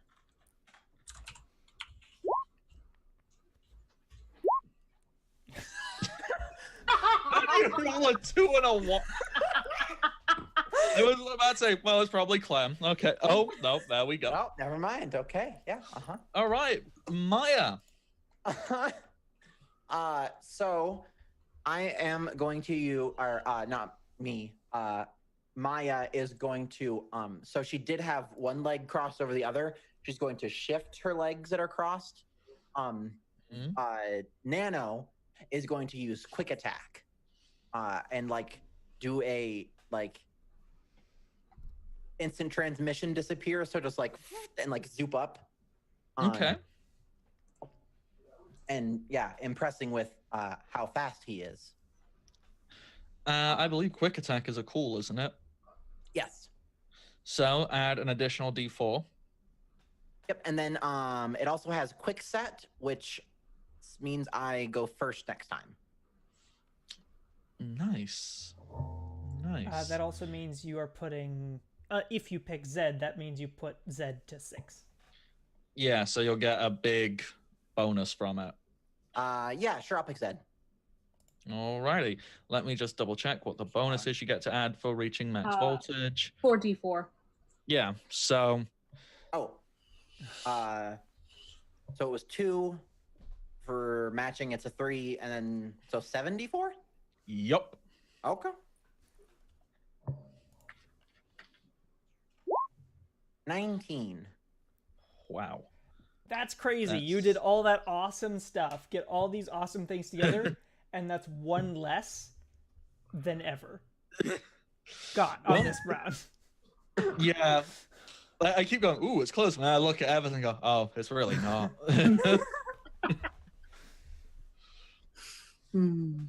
Alrighty, so Clementine, finish off the round for us. I actually need to... Oh, that's gonna get awkward. So Mimikyu is going to use Shadow Sneak, which is smart. It's 2d4, and it's also quick set. Okay. So you're going to lower someone's voltage.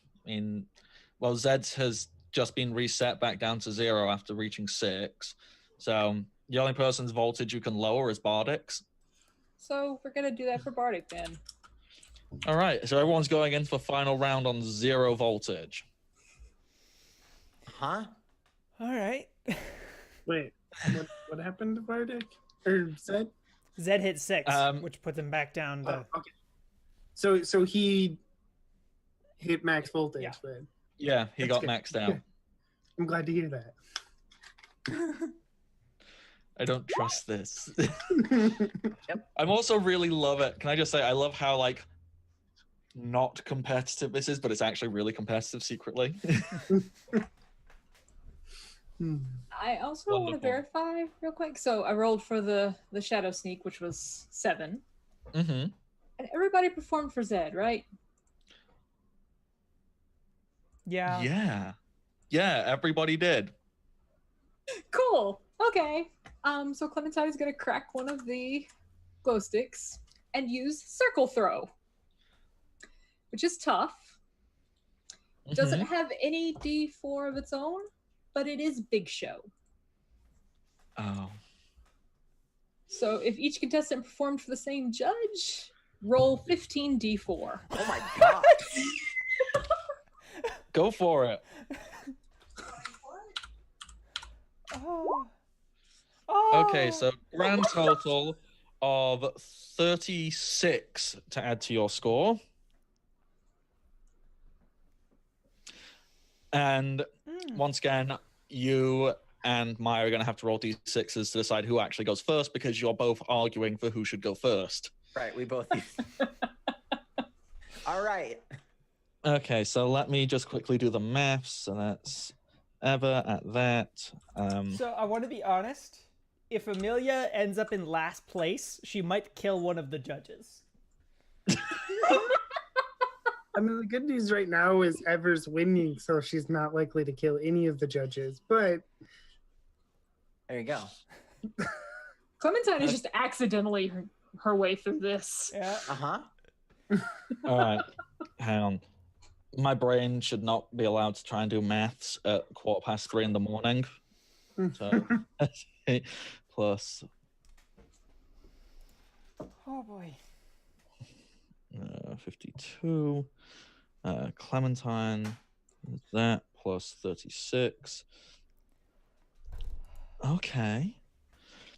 And Maya is 20 plus. Which Okay. gym leader do I like least? Well, I don't know. you were contemplating killing Shogun last time. Yeah, but he's our engineer now. He makes robots for us. Zed is the one who just gave out all of these high points. That's true. Oh no. Yeah. Okay, You've so already tried to kill him once, though. Yep. He Smoochie should have learned did- his lesson.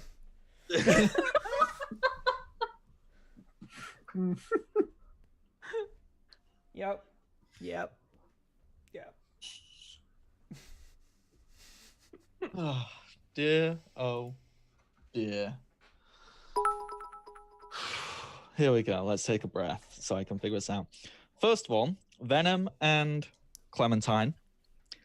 Can you roll me a d6 to decide who is going first because you both demanded to go first?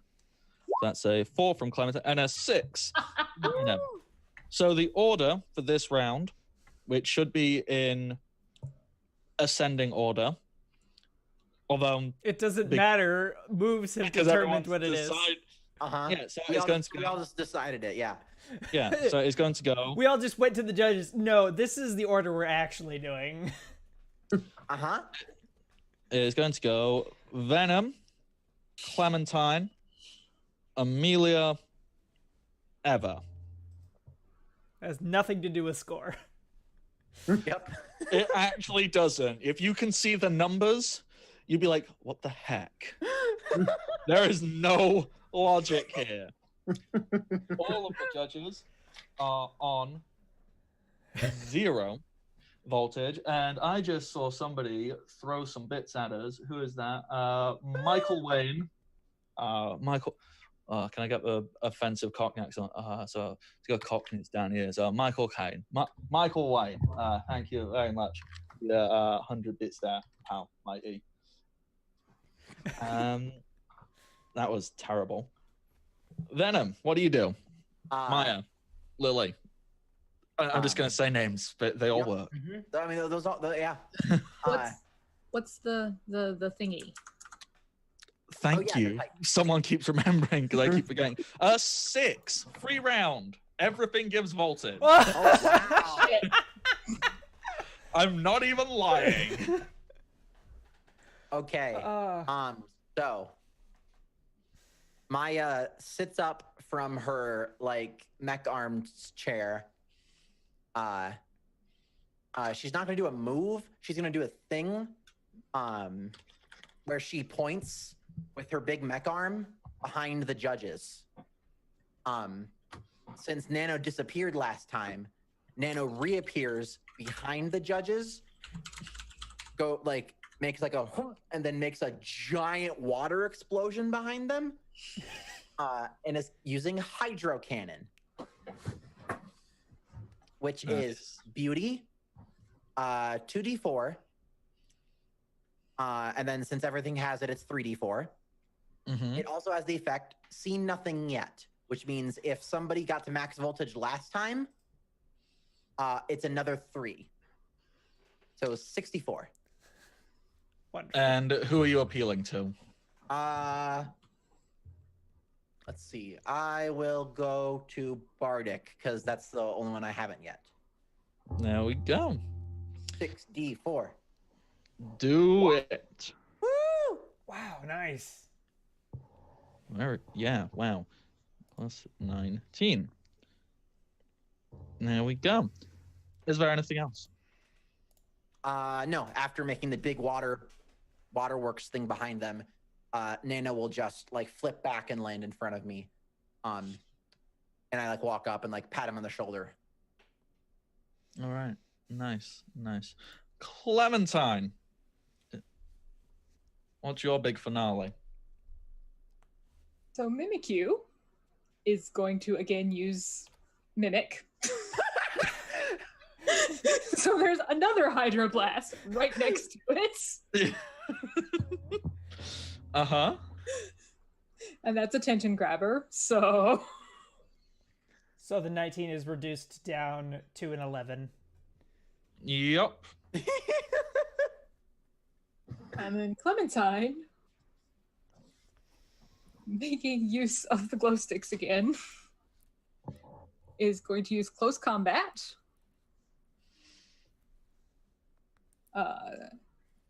Which is smart, 2d4, so 3d4. And then it has also seen nothing yet.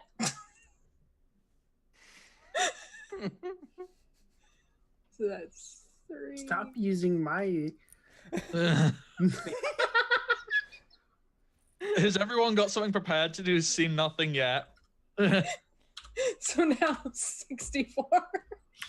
Yep. So that's plus 17 for you. Oh. And I'm assuming you're just beating up the judges' table at this point. Just everyone is ripping this thing to shreds. Yeah, it's like, oh, it's Terrafil now. Let's just do it. Okay. And I'm going to appeal to Shogun because that is also the only one I haven't appealed to yet. There we go. All right. Amelia. Smoochie is going to jump up on the judge's table. Which is currently being pounded to death. And is going to use Mega Kick on Zed.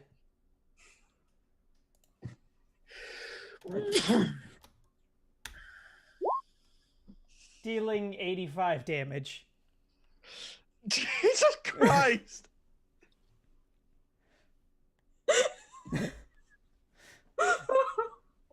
So I'm assuming this is appealing to Zed, right? Well, no, I'm actually kicking him in the head. Yeah, that's fine. Oh. He's wrapped up in the show of it all. I have a question. Is he still alive? Yes. Okay.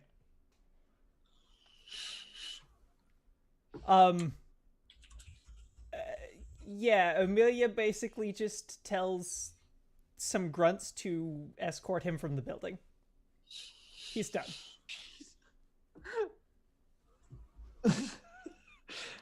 They all look around and go like, Now. no? Now. Okay. Zed is removed from the building. Okay, then. Do you want to roll your appeal, or are you happy going no appeal? No appeal. Okay. So that's +0 for you this round. Eva, how do you finish it? Okay, so I'm going to use writing a new part to make Silverwind into a song for minion. So that's an extra 1d6. And it also has incentives. So since this move, all moves raise appeal this round, that's an extra 2d4. That's 4d4 plus 1d6 for Silverwind. Oh, I rolled crap on that though. Oof. That's not fantastic.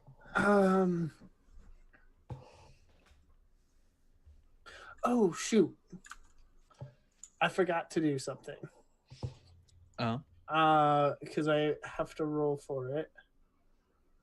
I think. Yes, I'd have to roll 1d20, and if I get a 13 or higher, I can add seen nothing yet to that. Alrighty. Do it. So that's 1d20 plus 5. 13! Perfect. Nice. Which was, what was it? Seen nothing yet is an extra 3. Yeah. Just, oh god. It's better. Makes the number better, but. And then, let's see, I think I had a move picked out. I'm going to use a glow stick to use I think it was Endeavor. That is in normal, yes? Yes. Endeavor's fire.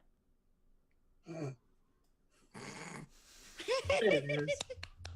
So that is a tough move. But it has final appeal. Roll twice the dice shown in the appeal move.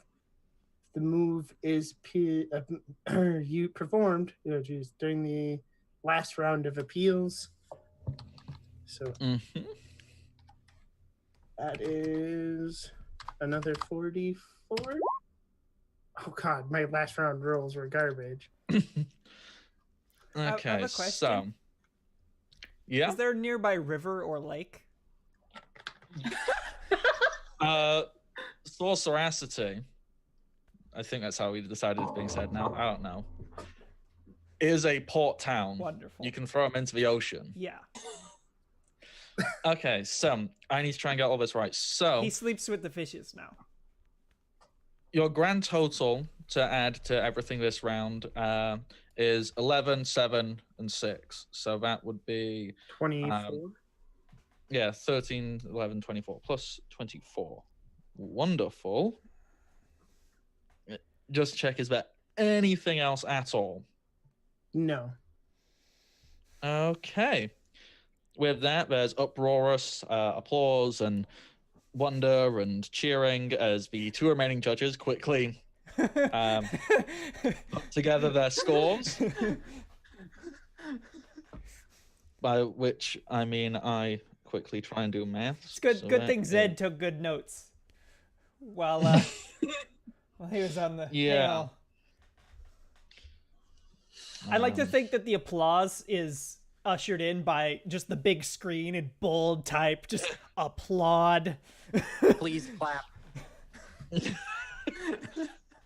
So, like, Clementine sees Zed being escorted out, and in her brain, it means that he was so impressed by Amelia's kick that he needed a minute and needed to go right then to gather himself. Yep. 100%. That's how it works. Yes. She is not very wise. Okay. So, the scores are announced by a very scared-looking Bardic. Ladies and gentlemen and everybody else in between that binary options, those binary words. In first place, the first ever. Did we decide if this was annual or monthly or? I don't know. Someone really should give me better information packs. First place in the first ever time frame to be decided later. Team Crossbones Pokemon Contest Extravaganza. Ganza.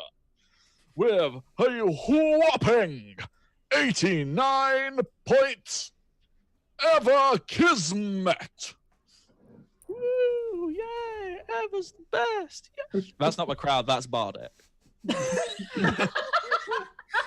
Just making these sounds into the microphone. Woo, don't hurt the judges. They didn't do anything wrong. We merely followed procedure.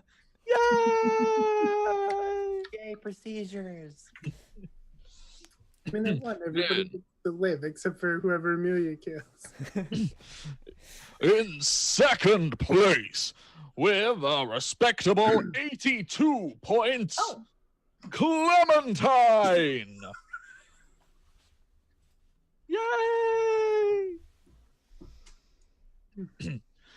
In third place, with surprisingly high achievement of 59 points, Vanna. Well, what do you prefer to be called? You kind of scared me when you came in, and I didn't really write your name down properly. You said a lot of names. Which do you prefer?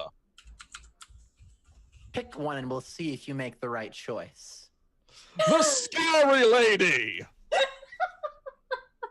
That's too vague. Yeah.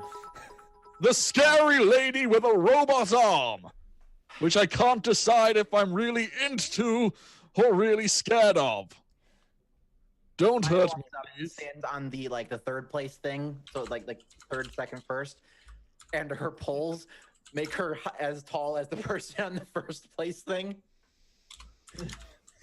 She uses her extending poles, just like. We've just been getting continuous bits from Strider Winters for all of the placements. Wonderful stuff. Thank you very much for all of that. And in fourth place, which is not the same as last, I can tell you that. It is as far away from being the least good as one can possibly be. In fact, one would happily argue it takes a bigger, smarter, prettier, better person all around to let others get their moment in the sun. It was done on purpose. Amelia! Thank you. With 52 points. I mean, clearly, the person who took last place was Zed. Yeah, one could say that, most definitely. Yeah, so he's currently in the ocean. And a piece of his ziggurat, a large stone from his ziggurat, has been tied around his legs. Who wants to tell Zed that Shogun just killed him?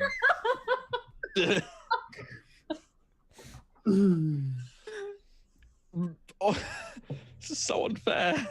I feel bad for him. He didn't do anything wrong. I'm entirely indiscriminate. I am willing to kill any character in this game. But not wrong. No. Made that clear. Alrighty. So there's your contest. Eva, you get a ribbon. You level up. Nice. Now, I have some vague plans for what would be fun to bring this session. Well, not like to an end right now. We've still got like another hour, give or take. But I think that'd be a perfect place to take a quick break because I would like a cigarette. So we're going to take a quick break. We'll be back in about 5 minutes, everybody. Not 10, 5. I don't know why I did it with both hands. Jazz hand. Double 5, but still only 5. They're Right. 10 minutes, but they're overlapped, so it's really only 5 minutes. Right.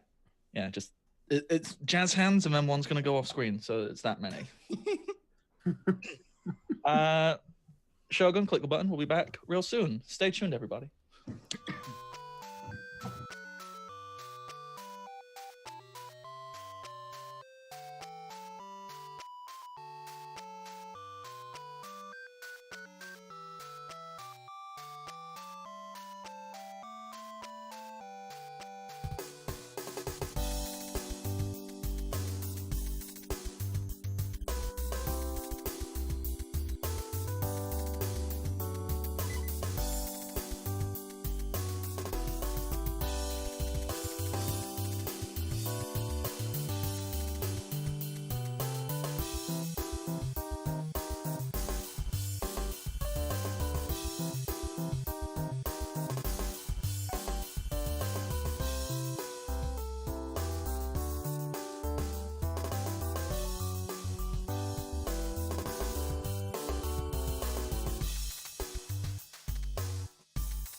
want to say, ask, etc., before we go back?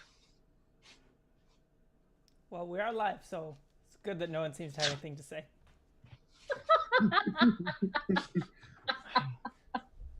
That wasn't intentional. There was just a pause, and I just went for it. Fair enough. Welcome back, everybody. We've just finished the Team Crossbones contest extravaganza. Ganza. That's the official name. Yeah, that's actually how it is written down. And our winner was the contest extraordinaire ever, and a judge / gym leader of the Dodeca region, known as Zed. He's been retired, taken out. He specializes in water type now. Yeah. He's going for a nice long swim, tied to a rock. So welcome to Team Crossbones, Lily. So, there's a celebration. Everyone's cheering. Everyone's whooping. It's a great, big, wonderful time. You're still on the podium.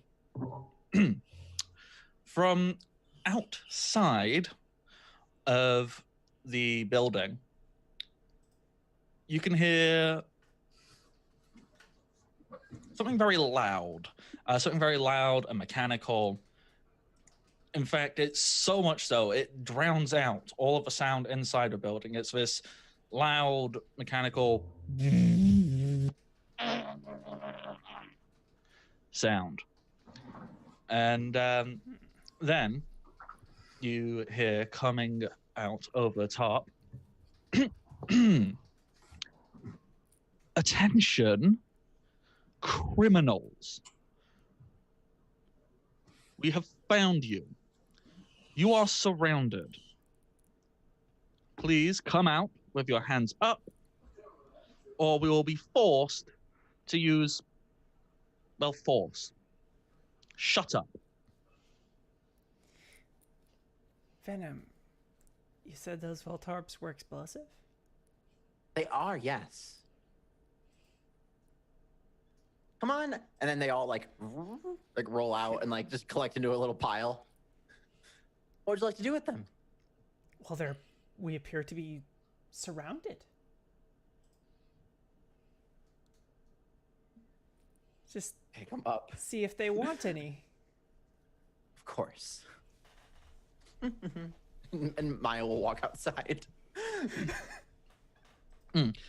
Outside, you see there are countless rangers dressed in their official military-esque uniforms, and there is a large shadow in the sky. Well, it's not the shadow isn't in the sky. The shadow's on the floor being cast down by something in the sky. If you look up, you see what you can only describe as a giant flying air fortress. Ah. Sorry, I just saw Nerdy sit right back. I'm like, wait, what? I like lean my head back into the contest hall. We're going to be taking that sometime, right? Yeah. Oh, yeah. Good. Now seems like a good idea. Okay, I would like to, now, talk about a thing that I've been planning. So, my intent is that I have trained several of the more skilled members of the rank and file Team Crossbones to carry these sort of bazooka launcher things. But what they launch is a small pod containing a rotom.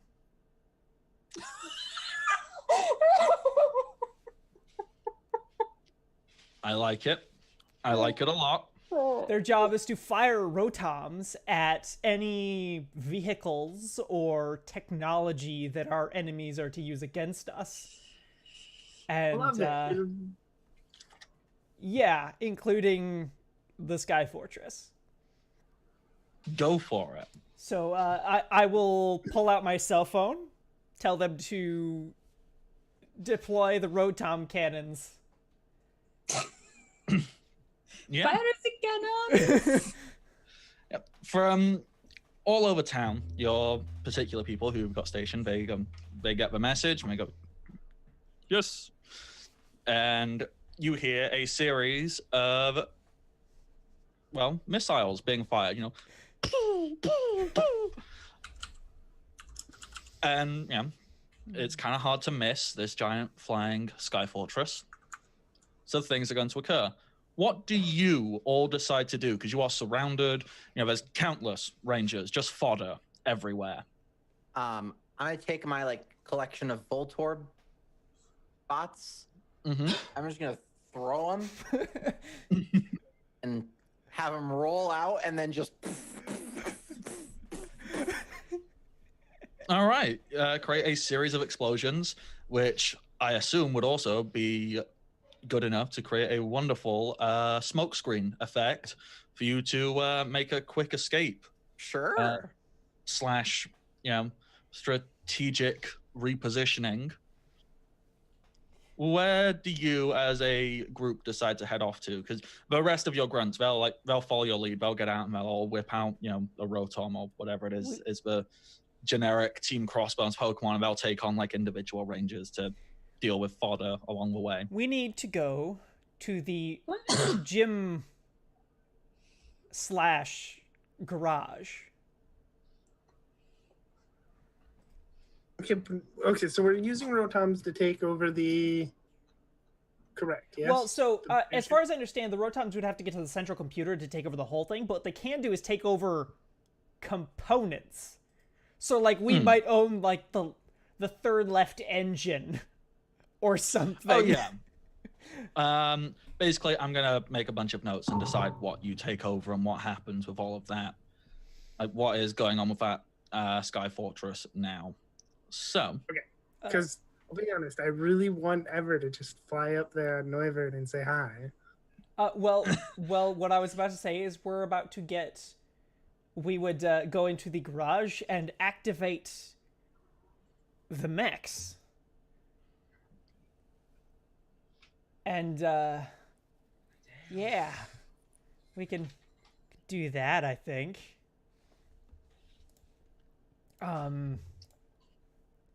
If you're up for it, Bardic. Oh, yeah, I've got them ready. Wonderful. Then,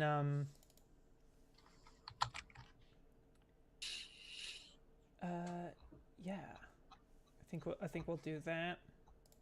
Need to do some stuff real fast on my side, but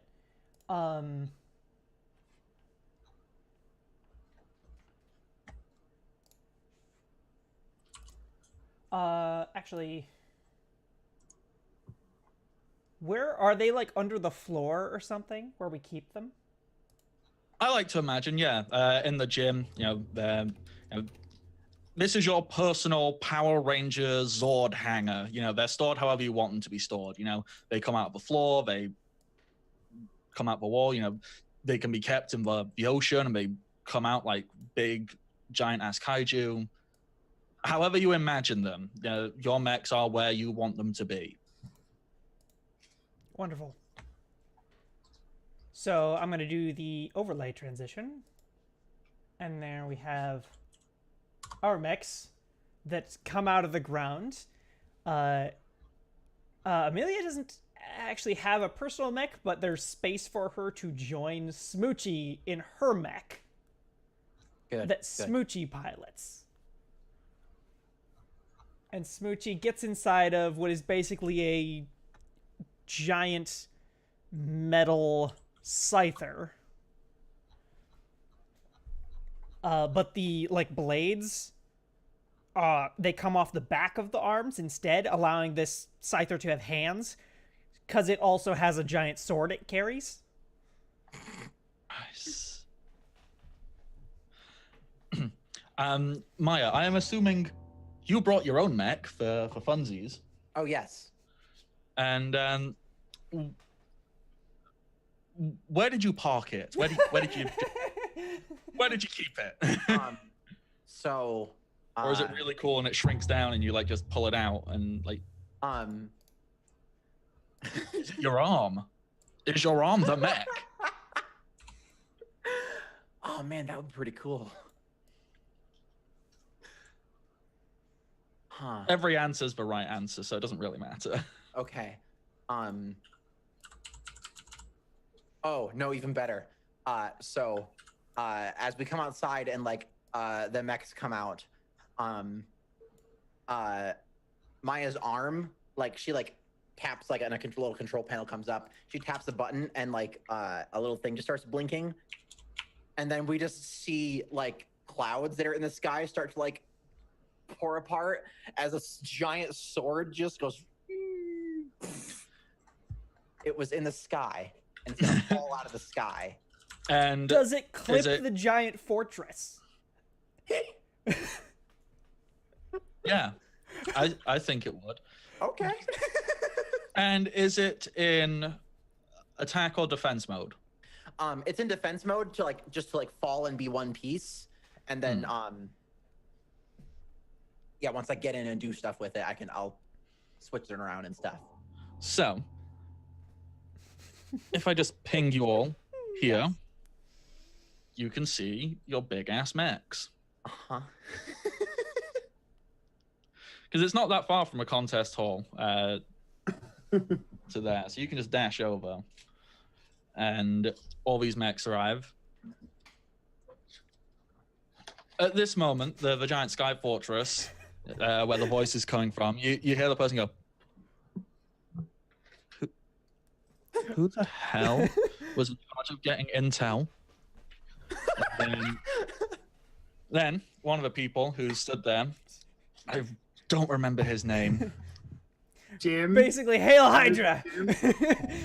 Yeah, basically, it is Jim. He goes, hi. How mad are you going to be if I tell you? One second. He lifts up his little wristwatch communicator and goes, Eva, what was the secret password you told me to say? Like the really cool, dope line when our betrayal was inevitably going to happen?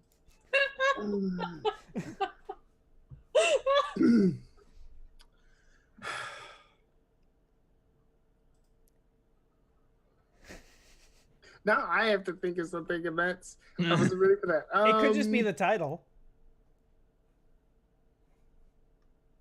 That's actually good. It's Beware Team Crossbones. All right, got it. Thanks. Beware Team Crossbones. And then he goes, oh, wait, and the symbol. Does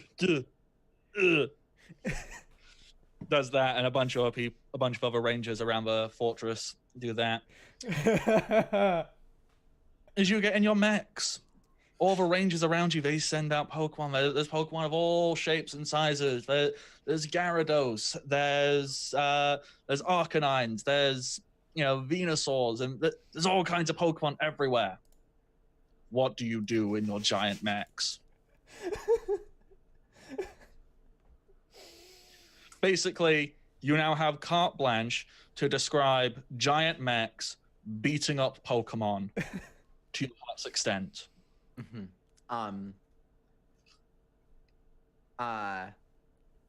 So just a clarifying question. So my hacker feature, it says I can just basically do whatever I want to computers. Yeah, pretty much. So should I just tell you if I want to do something to a computer? Yeah. Okay. So yeah, I'll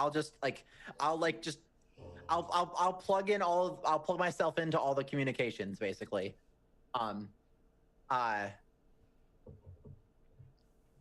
My mech, I imagine my controls are, have you all seen G Gundam? Yes. Maybe Okay. like 10 years ago, but yes. Right. Well, so like the controls in that were like you get wrapped up in like this weird skin tight suit, and then like you are the mech. Yeah, just perfect mimicry of your emotion. Yeah, and then like screens and stuff can like pop up in front of you, and so Maya goes through her thing to get the weird mech suit on, pops up in this little room, and then starts like getting into all the communications. And so she's gonna say, Dibs on the Gyarados.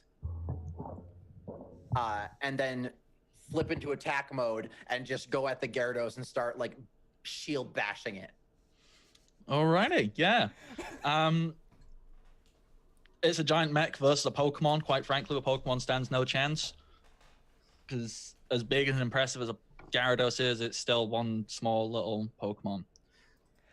So, how do you want to destroy it?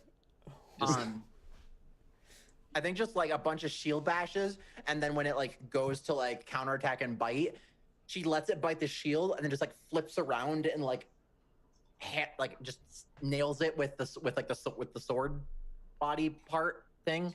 Mm-hmm. And yeah, it's like a fairly quick, just like poof, poof, thing, and to take it out. Mwah. Beautiful. So Amelia will communicate to Clementine through the mech network that we have of Rotoms, and ask, "Where do you want to be?" I don't know. Just point me at something and I'll punch it. All right, wonderful. There's a bunch of like trucks and police cars over there. Meanwhile, So then, like Werebot goes stomping over and starts like thrashing cars. It's great. just King Kong. Is it wrong that a part of me envisions Clementine treating the military vehicles like a child treats toy cars? It's going, my car has wings now. This is exactly what happens. But they all end with, "Oh, they crashed." So Amelia has her like basically section behind Smoochie where she just kind of manages the battle. She communicates and organizes things. Smoochie gets into the battle station thing, and Smoochie plugs in to the mech like all the people are when they're plugged into the Matrix, where like spears into the back of her head and like plugs into it. And then the mech immediately like twirls the sword, strikes it into the ground, and then kicks off and starts flying because Scythers have wings, and flies into the sky up towards the giant sky fortress. All right. So you take straight off up. You're going to head up to the fortress. Eva, you're in your big bird. Actually, I have a question. Amelia gave me an idea. Can I be sitting on the outside of the bird? Yes. Can Nova be the one piloting? 100%. If Nova commands it all with psychic energies. Perfect. So, Ever and Neuver are just like perched on like the brim of Honchkro's hat as it flies up.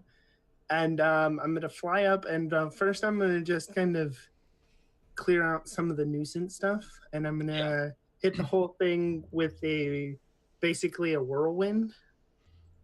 Just to knock all of the crew that's on the surface off. Preferably towards the ocean.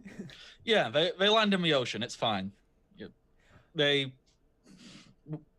not that high up. They're on. It's survivable. We'll say that. Smoochie is basically acting for support forever. Smoochie's just going around slicing up the guns and stuff that's actually danger, trying to not damage the thing too much. But Smoochie is fighting to help Ever get to where she wants to go. Okay. Yeah, so I think Honchkro would then fly around to the where the command center is, pointing that hyper beam cannon Yes.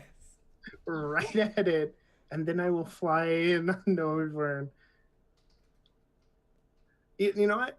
I will break the glass because I can't be bothered to like go in the right way with air cutter from Neuvern, and then I will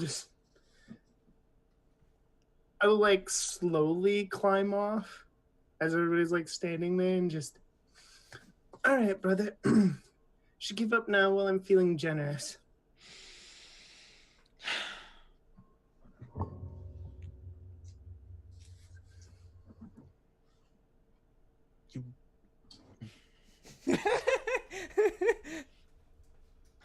Do you not think this is a little far? I mean, come on. I get that, you know, you're all about over the top and everything, but really, how many people are dead now just because you think that you deserve what mum and dad left me? There's entitled, and then there's just being a brat. That is mine. I stayed a ranger when everybody knew I didn't want to. Everybody coaxed me and everybody said do it. And I was under the impression if I did it, that would be mine. And now I want it. Well, that's how we're going to do it. Teddy reaches towards their belt of Pokeballs, and they pull out two, one in each hand. All right. You sure you want it? Absolutely. And I will pull off another Pokeball as well. And I will throw a Velvet. Velvet Baboufalant. Well, if ever, do you have the actual 2 Pokemon fighting thing? Oh, no, I don't.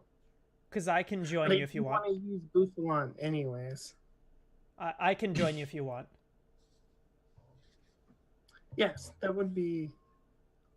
So great. Amelia is like ejected out of the back of the mech and lands down next to you. Meanwhile, Smoochie uses her like double slap as just slices a helicopter in half. And Amelia will toss out Majesty. Your shiny Ninetales. Yeah. Good choice. Nice. All right.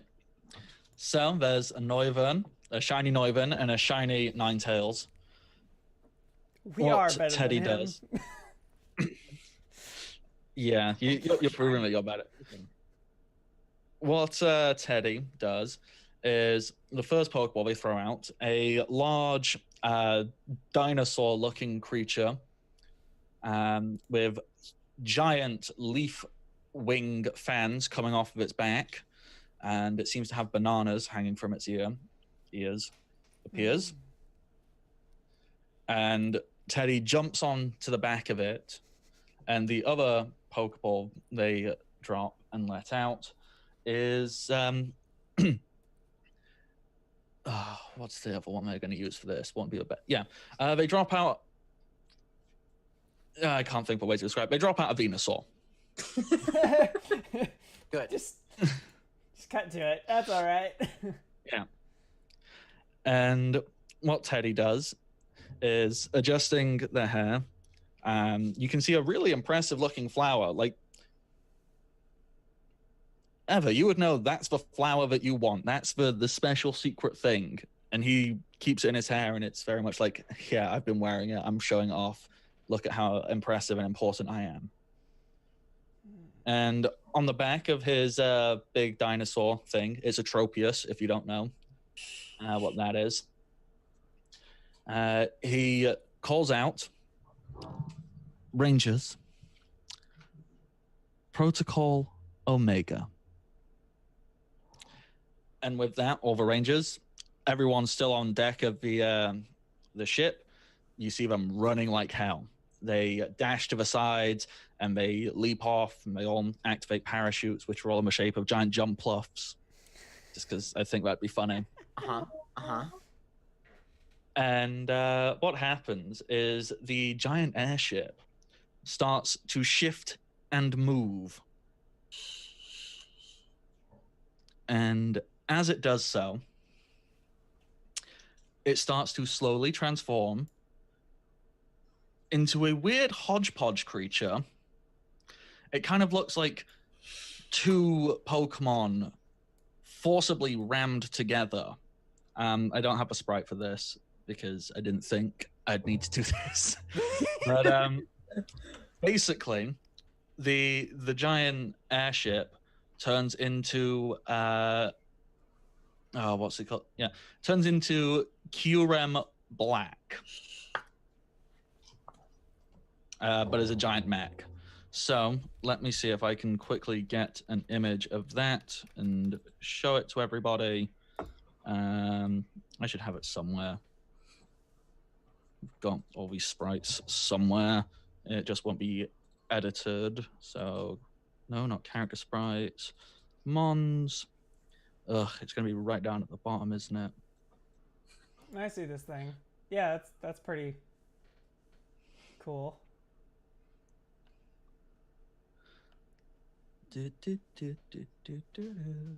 all my Gen 6, so it shouldn't be too far. That fella. Because of how the sprite works, when I show there's going to be two of them, but there's not. There's only one. Don't fear.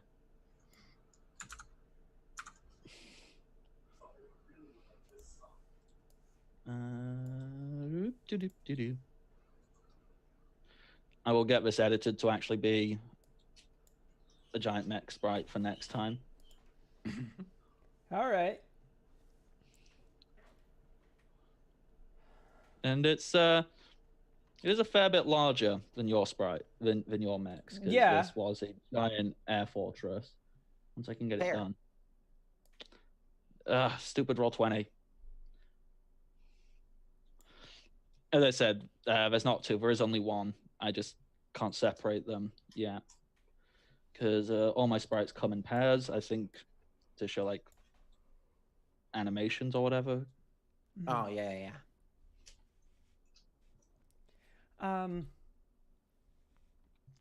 So, next time, that's what you're going to be fighting with your giant mechs. But in the meantime, the Venusaur, which was perched on it, it sends out a series of vines and whatnot to try and like tie you in place and hold you down. Well, that's not important for Noivern because you're flying, I'm assuming. Oh no, I took Noivern back and put out Bufalon. Ah, okay, wonderful. So, can everybody make dex rolls for me? See if you can avoid being tied up in the vines. Can I do something based on Majesty's really good speed? 100%, yes. Okay, good. Because Majesty has a 24 speed. Yikes. I have an 8 dex.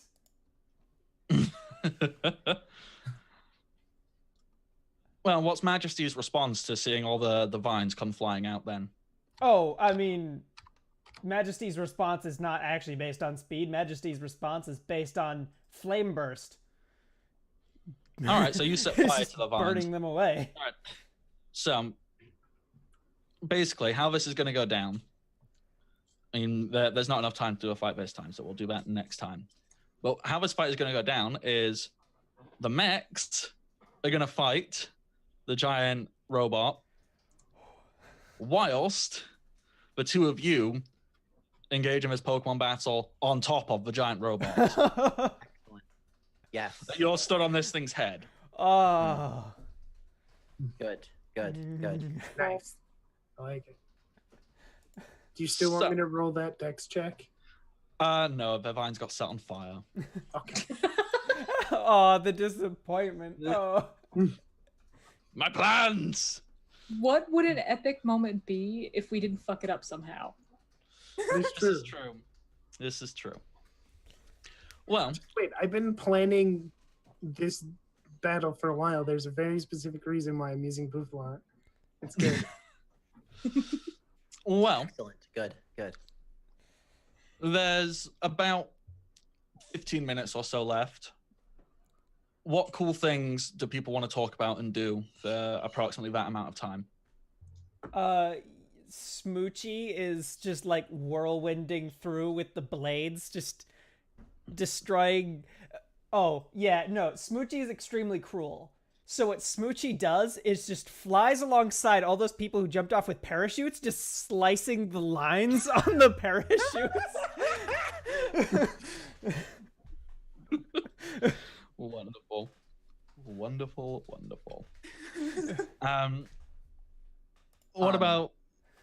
no, please go. Please. Okay. So over our mech radios to Clementine, Maya's gonna say, Clem, dear, would you like a weapon? I like weapons. Just one moment. and so Maya's gonna have her mech like shoot up to the big QREM and eject her out to go into. Basically, Maya's gonna try to get inside of it and like get to the controls and stuff and try to mess with it.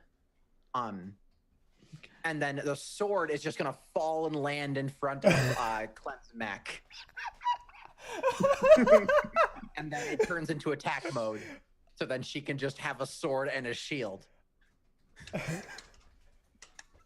There you are. Have fun. Oh goodness, thank you! And Clem is like gonna take the sword and All right, there's a way I can make this work, and it's going to be hilarious and dumb. Oh my. Oh my. Yeah.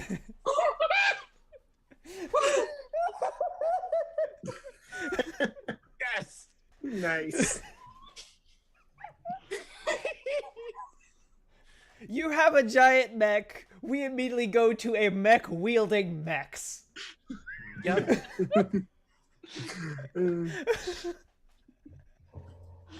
Oh. So Sorry, you can't. I had to zoom in on my screen just to watch just to look at this like atrocious creation. What did I make? Oh. Ideally, we'll get to a point where we'll have a mech piloting an even bigger mech. Yes. And at what if you got mechs for all of your mechs and all of those bigger mechs combined to make a Megazord? Right. Right. We're eventually just going to Gurren log on this and just fight the universe in our mech inside of a mech inside of a mech. I do need to rewatch Gurren Lagann. It's so good. It is. It's. To make an entirely You know what? different reference, there's a Dread Knight from Warhammer 40k, Uh-huh. which is a guy in enormous power armor inside a set of basically more enormous power armor that has a drill arm. See, the whole concept, like the main thing in Gurren Lagann, for anybody who doesn't know, is the use of a spiral. Because in a lot of, ancient, mythologies and just basic concept, a spiral essentially means infinite energy because it never ends. And so the thing that always gets used in Gurren Lagann is a drill, because a drill is a spiral. Which one of, who's going to get, an Excadrill and be like, yep, done. Well, next session, I'm gonna try and argue that Smoochie's mech has a Rotom cannon that fires those little Rotom missiles. Oh my god. Okay, for the last however many minutes of this, who wants to describe how they start who wants to describe dope ass anime stuff that their giant robot Pokemon do? So Nova's pretty much doing the same thing that Smoochie is, except for it's a giant bird picking things out of the air, like helicopters. Just like Bug's Life of just. Nyeh.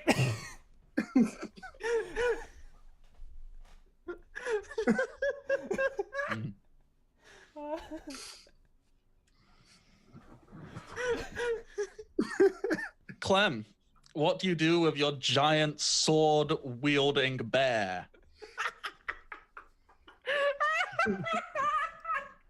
Don't you play golf with those police vehicles? Whack. Well, no, Clem has just realized her mech can fly. So she is now taking the sword and like dive bombing the vehicles and stabbing them Yes. and going on to the next one. Wait, what's the justification for why your mech can fly? I want to hear it. What did you just rocket shoes? Yeah, like the paw pads on the bottom of Beware's feet are actually like little rockets. Mhm. And she wanted it because everyone else's mech can fly. It's not fair. Yeah, tow beams that convert into jetpacks. Yes. Ugh.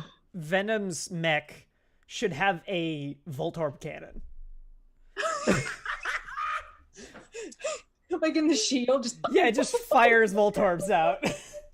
What if the entirety of the blade had small dispensaries in which Voltorbs could emerge, so when the blade is used to slash, God. it creates explosions? that is anime as fuck. That would cost. That is It also then ties into all the Power Ranger stuff, because in Power Rangers, anytime anything gets hit, sparks and explosions happen. yes. That would be so many Pokebots. We have the money for you. We own a restaurant chain, which I believe doubles as a small casino. Yeah. So I think we got this. I believe our drug empire is up and running through there Yep. too. Yep. We're good, right? We have diversified our interests in portfolio. Right, that's just what you gotta do. Also, is Nova's the cannon the mega cannon or whatever that you got? Is that in the mouth? Oh no, it's probably in the chest. Okay, and that just like opens up. Both are good, yes. Mm. This has gone places. Uh-huh. Remember when this game started and you just punched a child's pet? This is not the same game anymore. Nope. However, I do imagine we have put effort into acquiring more Yamasks for the interrogation wing. Oh, shit, I forgot about that.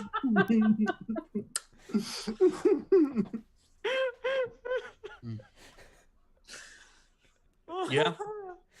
Well, you know what Poke Taker is. You can just go breed his. Yep. This is the Poketaker's legacy. Yep. You mask interrogations. Yes. We do have dittos, so we have a lot of Yamasks now. All right. Final thing of the session. Everyone gets to describe one more dope-ass, stupid anime mech Power Ranger thing they do.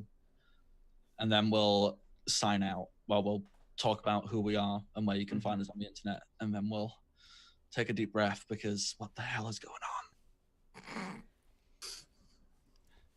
So, Oh, okay. Nerdy, Oh, what is some dope-ass anime robot shit you would like to do? Oh, let's see. I'm probably the only one here who doesn't watch a lot of anime.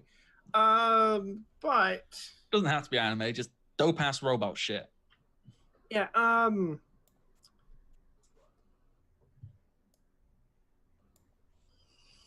what? You know what? What's the biggest building in town? Probably the series of apartment buildings. I just want to fly over and just pick one of those up Oh my God. and relocate it to Kira. Yeah, you throw a building at him. This is acceptable. Wonderful. I was wondering how long it'd be until someone starts actively causing collateral damage. I know what Smoochie does. Smoochie, basically, as she flies around, there are numerous vents all across the mech that trail a smoke behind her, which is a substance which Amelia previously had tested on the party.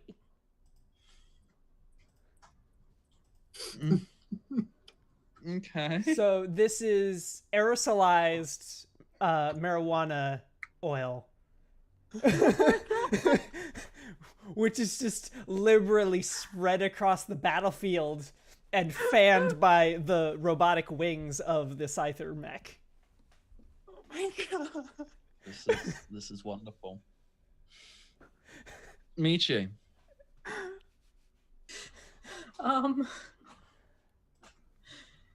So after we're done like destroying all the cars, because why the fuck not? Clementine kind of looks up and it's like, oh, that Sky Fortress turned into a thing. That's not good. And just like kind of flies up with, sword and shield in hand and like comes up over the top. And it's like, hey, do y'all need some help? Yes. And of course, like the Beware's like mouth moves in time with everything she says. So there's just giant Beware head, sword, shield. Y'all need help. Yes. Michi, just out of curiosity, because everyone else has got like a totally different way of hooking up to their mech. How does Clem do it? How does Clem control her mech? I have a suggestion. Go ahead. I think it would be like a Game Boy. I was going to suggest video game controller. Yes, she's got like this really plush chair and her feet are kicked up and she's got the controller like, hey, so. With like a mini fridge next to her for like snacks and things. Yes. And most important question, are Clem's Pokemon friends just hanging out, having a dope-ass time? Oh, of course. Good. Good. Like, Prince is curled up on the back of the chair. So now we have Clem also playing AR Rampage. Yes. All right, sorry. I just love all the different things we've got going on. So we've got Clem playing a video game, basically.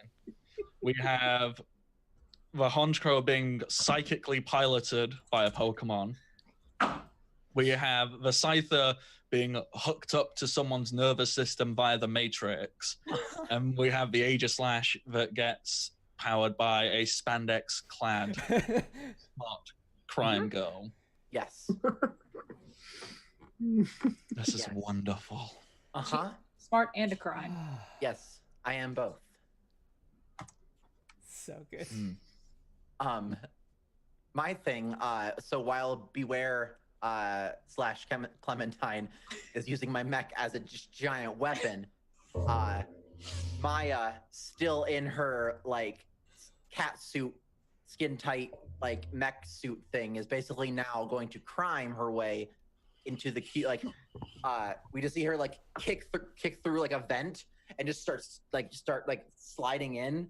And yeah, it's just going to like go into the internals of the helicarrier mech and try to find a thing that she can hack into. All right, yeah. Mechanical room, because she's also good with mechanical stuff. Yeah. We'll find out exactly what that is next time. Sure. But these are all wonderful things and wonderful set pieces to get us started for this big dope-ass fight. You've been given deployable rotoms to just throw at stuff. I'm gonna have to put in so much like thought time to how this is gonna happen. Thank God I've got 2 weeks. I'm gonna put in all that thought time, and we're just gonna wreck it in like 5 minutes. Well, that's the thing. You know how I say, "Oh, I've got all this thought." I'm only gonna think about it like an hour before the next thing. Shit, what am I doing? This is the part where I'm honest. I kind of made up this entire set piece like partway through the contest. Like, wouldn't it be dope if a ranger showed up?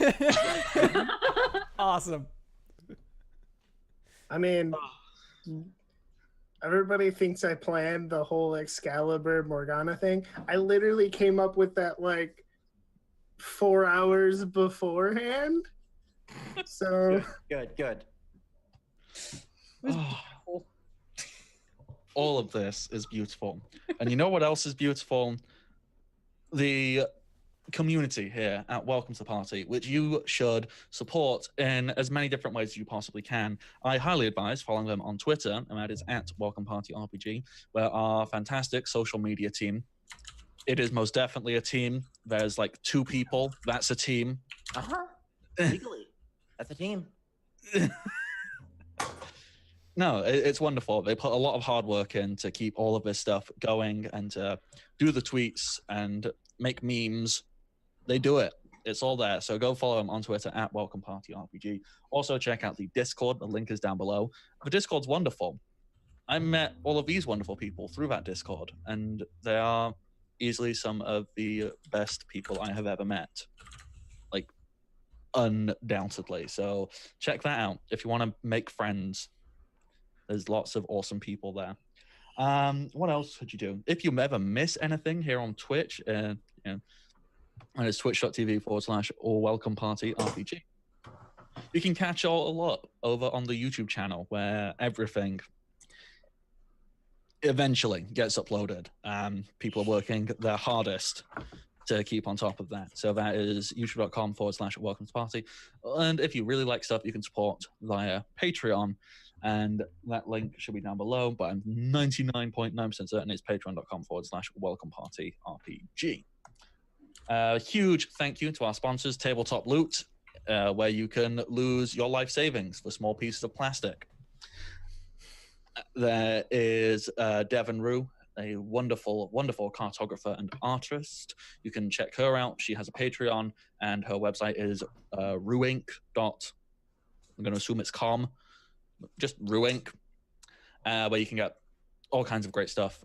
She, like I said at the beginning of the stream, she has free artwork on there, which you can use for banners and borders and displays and all that stuff, because she's just a wonderful human being. And finally, we have So Nerdwear. Do you want to wear stuff that's so nerd? That's where the name comes from. You can do it. You can buy things from So Nerdwear and go do it. They do all of our Welcome to Party merch. They do a whole bunch of amazing merch. And if you become a Patreon, you can get a 15% discount, I believe it is. Someone maybe more in the know can clarify that. You get a discount for being a patron. Yes, here, there's a Patreon discount. Yes. So go and do that. Me, who am I? The person who... Well, I'd be lying. I didn't create any of this. I just let it happen. I just sat here and said, yeah. But if you enjoyed how I said yeah, you can find me doing stuff on the internet. Over on my Twitter at @TheBardicKnock. I tweet things sometimes. Go and make my numbers larger. It will validate my existence. Or you can check out my Twitch, which I really do need to get back onto.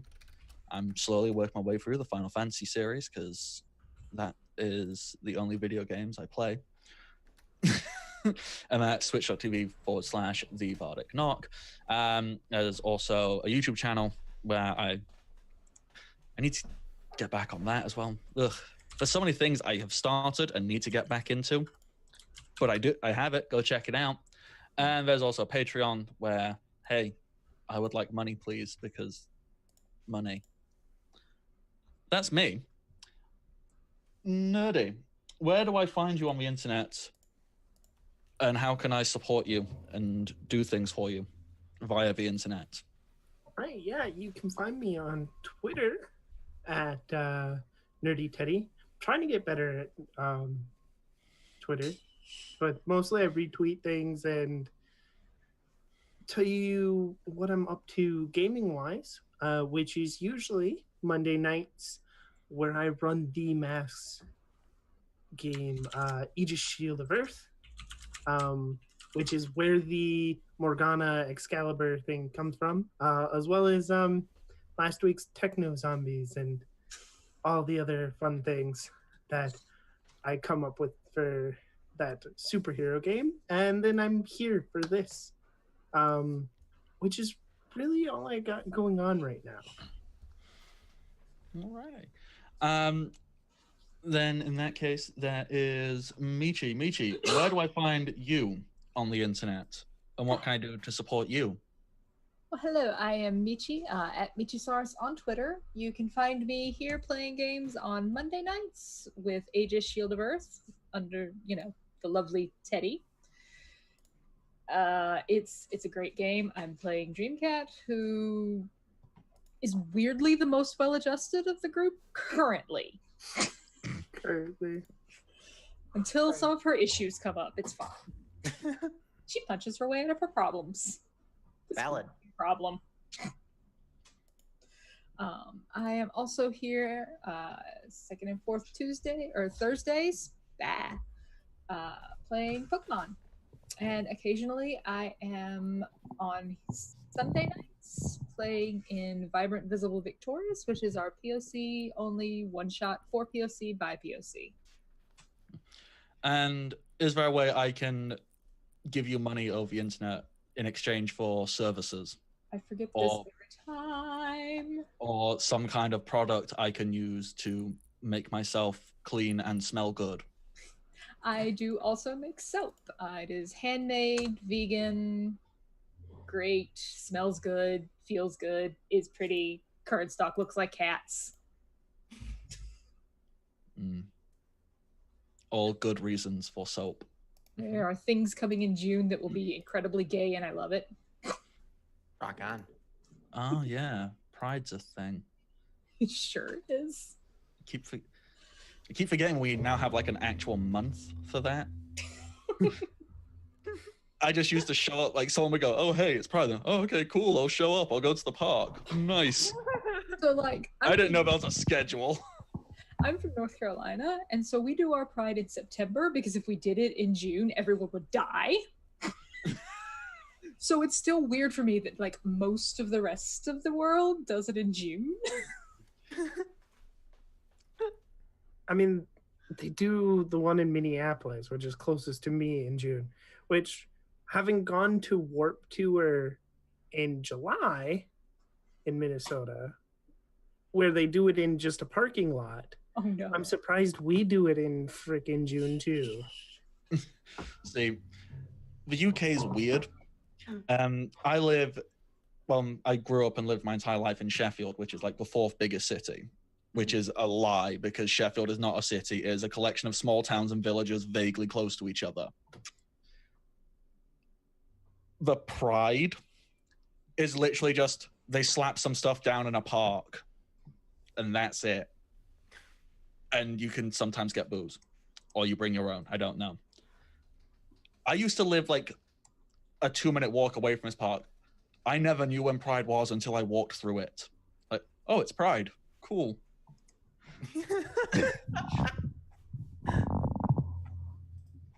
That's how I learned.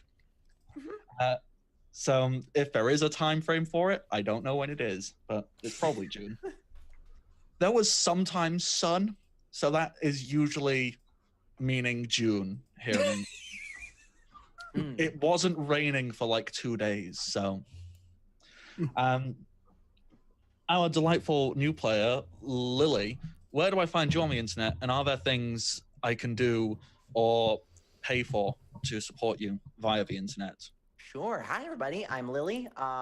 Thanks so much for hanging out with us and having me come on. This was a lot of fun, and I'm super looking forward to next time, where we just keep this train going.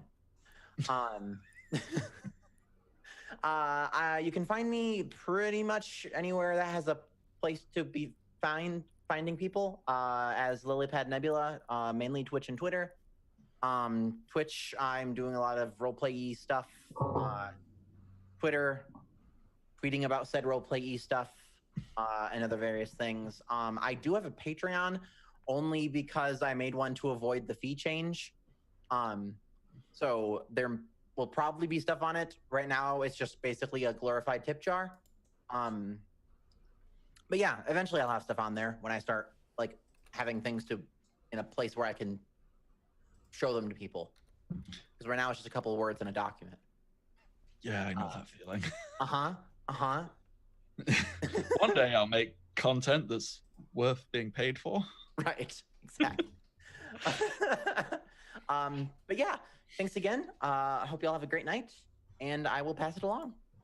And that brings us finally to Shogun. Shogun, where do I find you on the internet? Are there ways I can support you? And what cool things do you want to tell me about? I am Shogun. I'm Shogun117 on Twitter, and I run a couple games here and play in a couple games here on Welcome to the Party. I'm in this game every other Thursday. I also run Mimic Nights every second, fourth, and fifth. The rare fifth Tuesday. I am also in the Vampire the Masquerade Sabbat game every other Saturday, which we will be doing this week. Very excited for that. And that's about it. Yeah, I don't do much as much as I used to. Yeah, and we are going to be rating bands with bards very shortly.